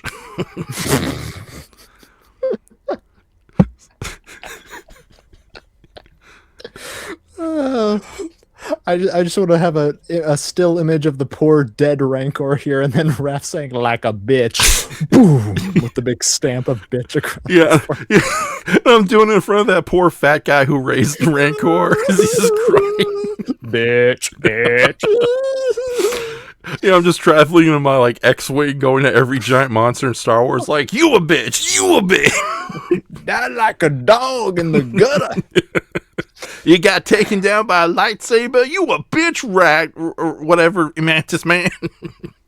Oh yeah, but But no, there was oh god. So there were serious plans to connect one of the Star Wars novels to THX 1138. 1138 by saying that THX 1138 is the precursor of the Star Wars universe, that the humans of that world were so desperate to survive their dictatorship that they went off into a different galaxy, and that all the humans you see in Star Wars are actually direct descendants of refugees from THX 1138. That was vetoed, I think, by Lucas and the people in charge of Star Wars. But yeah, for a while, that was going to be the official explanation of how humans ended up in the Star Wars universe. Yeah, that's fucking ridiculous. Yeah, and thank God they didn't. So, You know, no one ever talks about. I don't think, because a lot of people really have not seen it. They obviously know the name of the movie, and they know the THX, company, like the audio and everything, or the surround sound THX. But like THX 1138, I think before Star Wars got the special edition treatment, right? Or maybe it was right after. It was after. It was after. Okay. Well, that film like bears hardly a resemblance to its original self anymore either, and there are no real fan cuts to restore the original cut of that movie.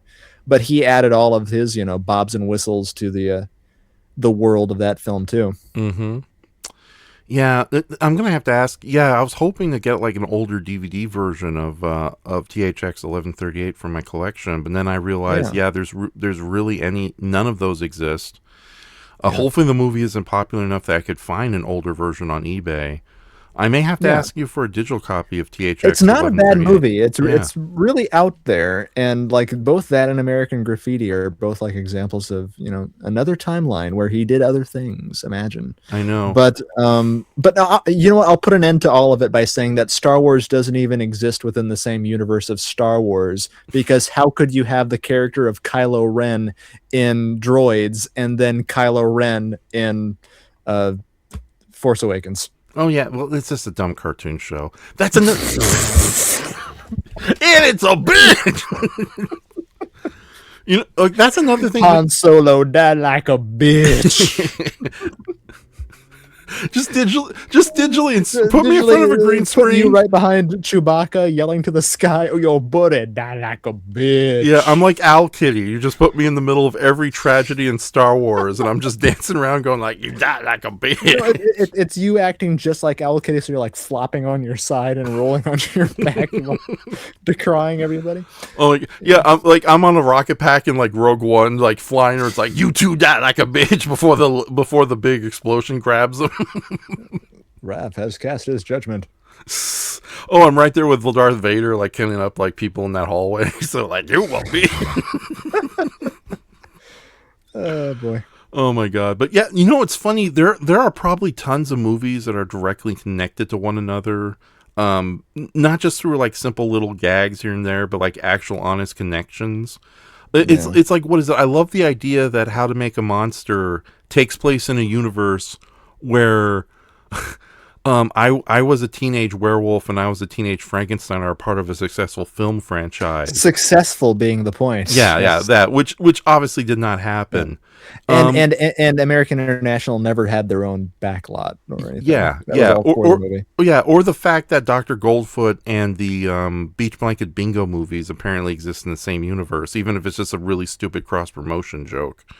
Because apparently Dr. Goldfoot has entrapped Eric Von Zipper and Net Funicello in his prison, in his dungeon. It always kind of upset me that none of the Abbott and Costello monster movies ever took place within the same universe, because none of the movies ever took place within the same universe, because in every film, Bud and Lou are different characters. Yeah, same thing with some of the Universal monster movies. Like, they're loosely connected, but then when you compare the events of House of Frankenstein with House of Dracula, it makes no sense.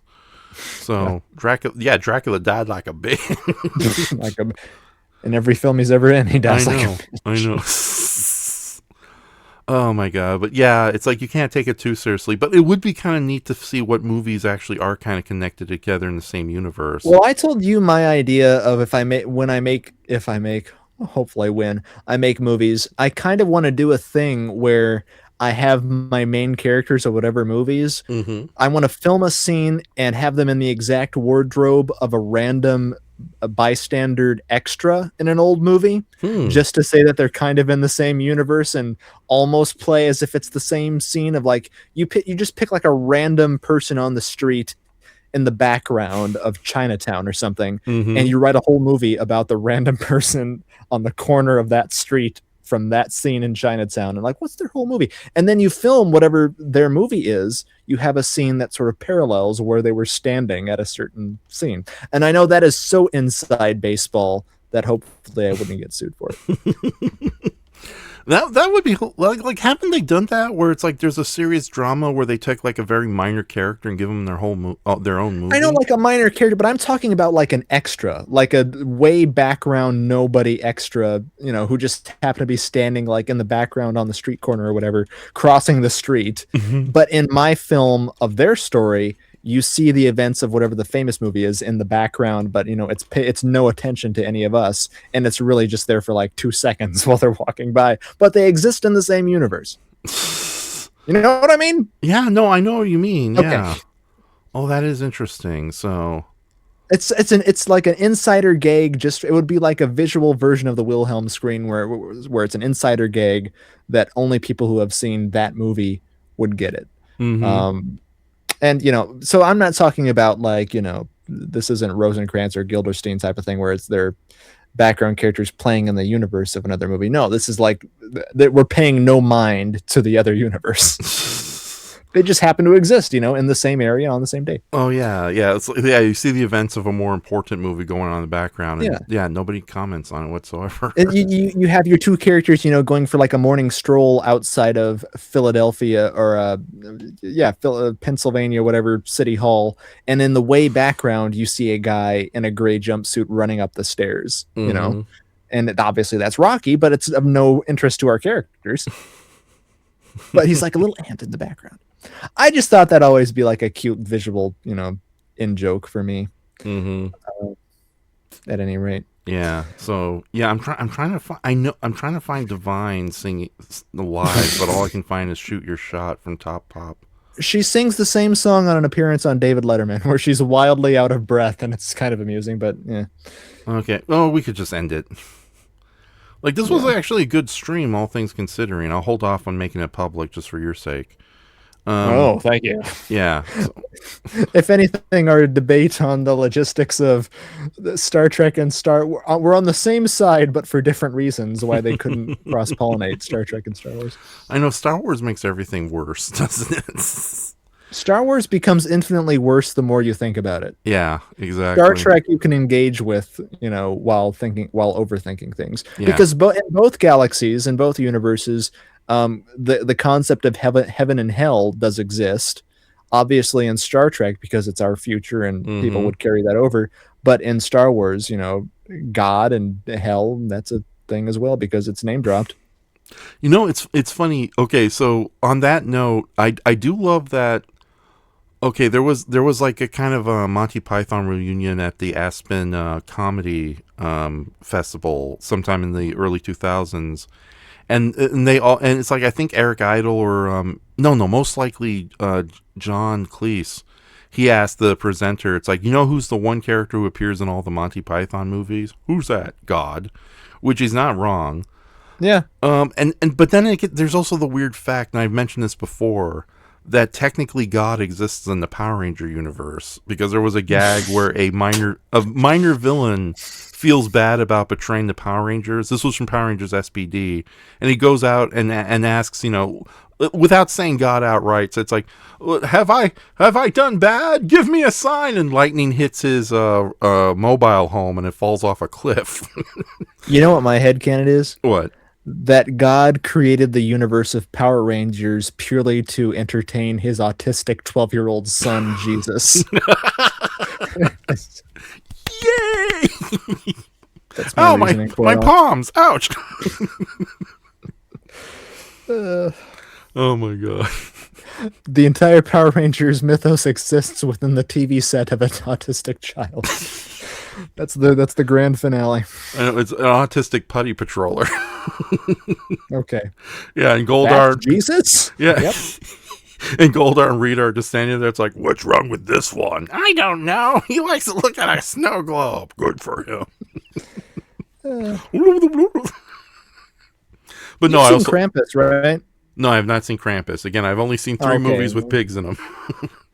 Do you know, are you aware of the whole snow globe angle in Krampus? Yes, I'm aware of that. So Okay, so in one of those snow globes, you find Rita and Zed for Oh, being yeah, they that's were naughty right. one year, and he put them in a snow globe. Yeah. So, what? Okay, last thing. What do you think of the whole idea that because of the ending of Saint Elsewhere, every movie and television series they had crossovers with, particularly the primetime, don't exist either. They're all in the heads of this one kid.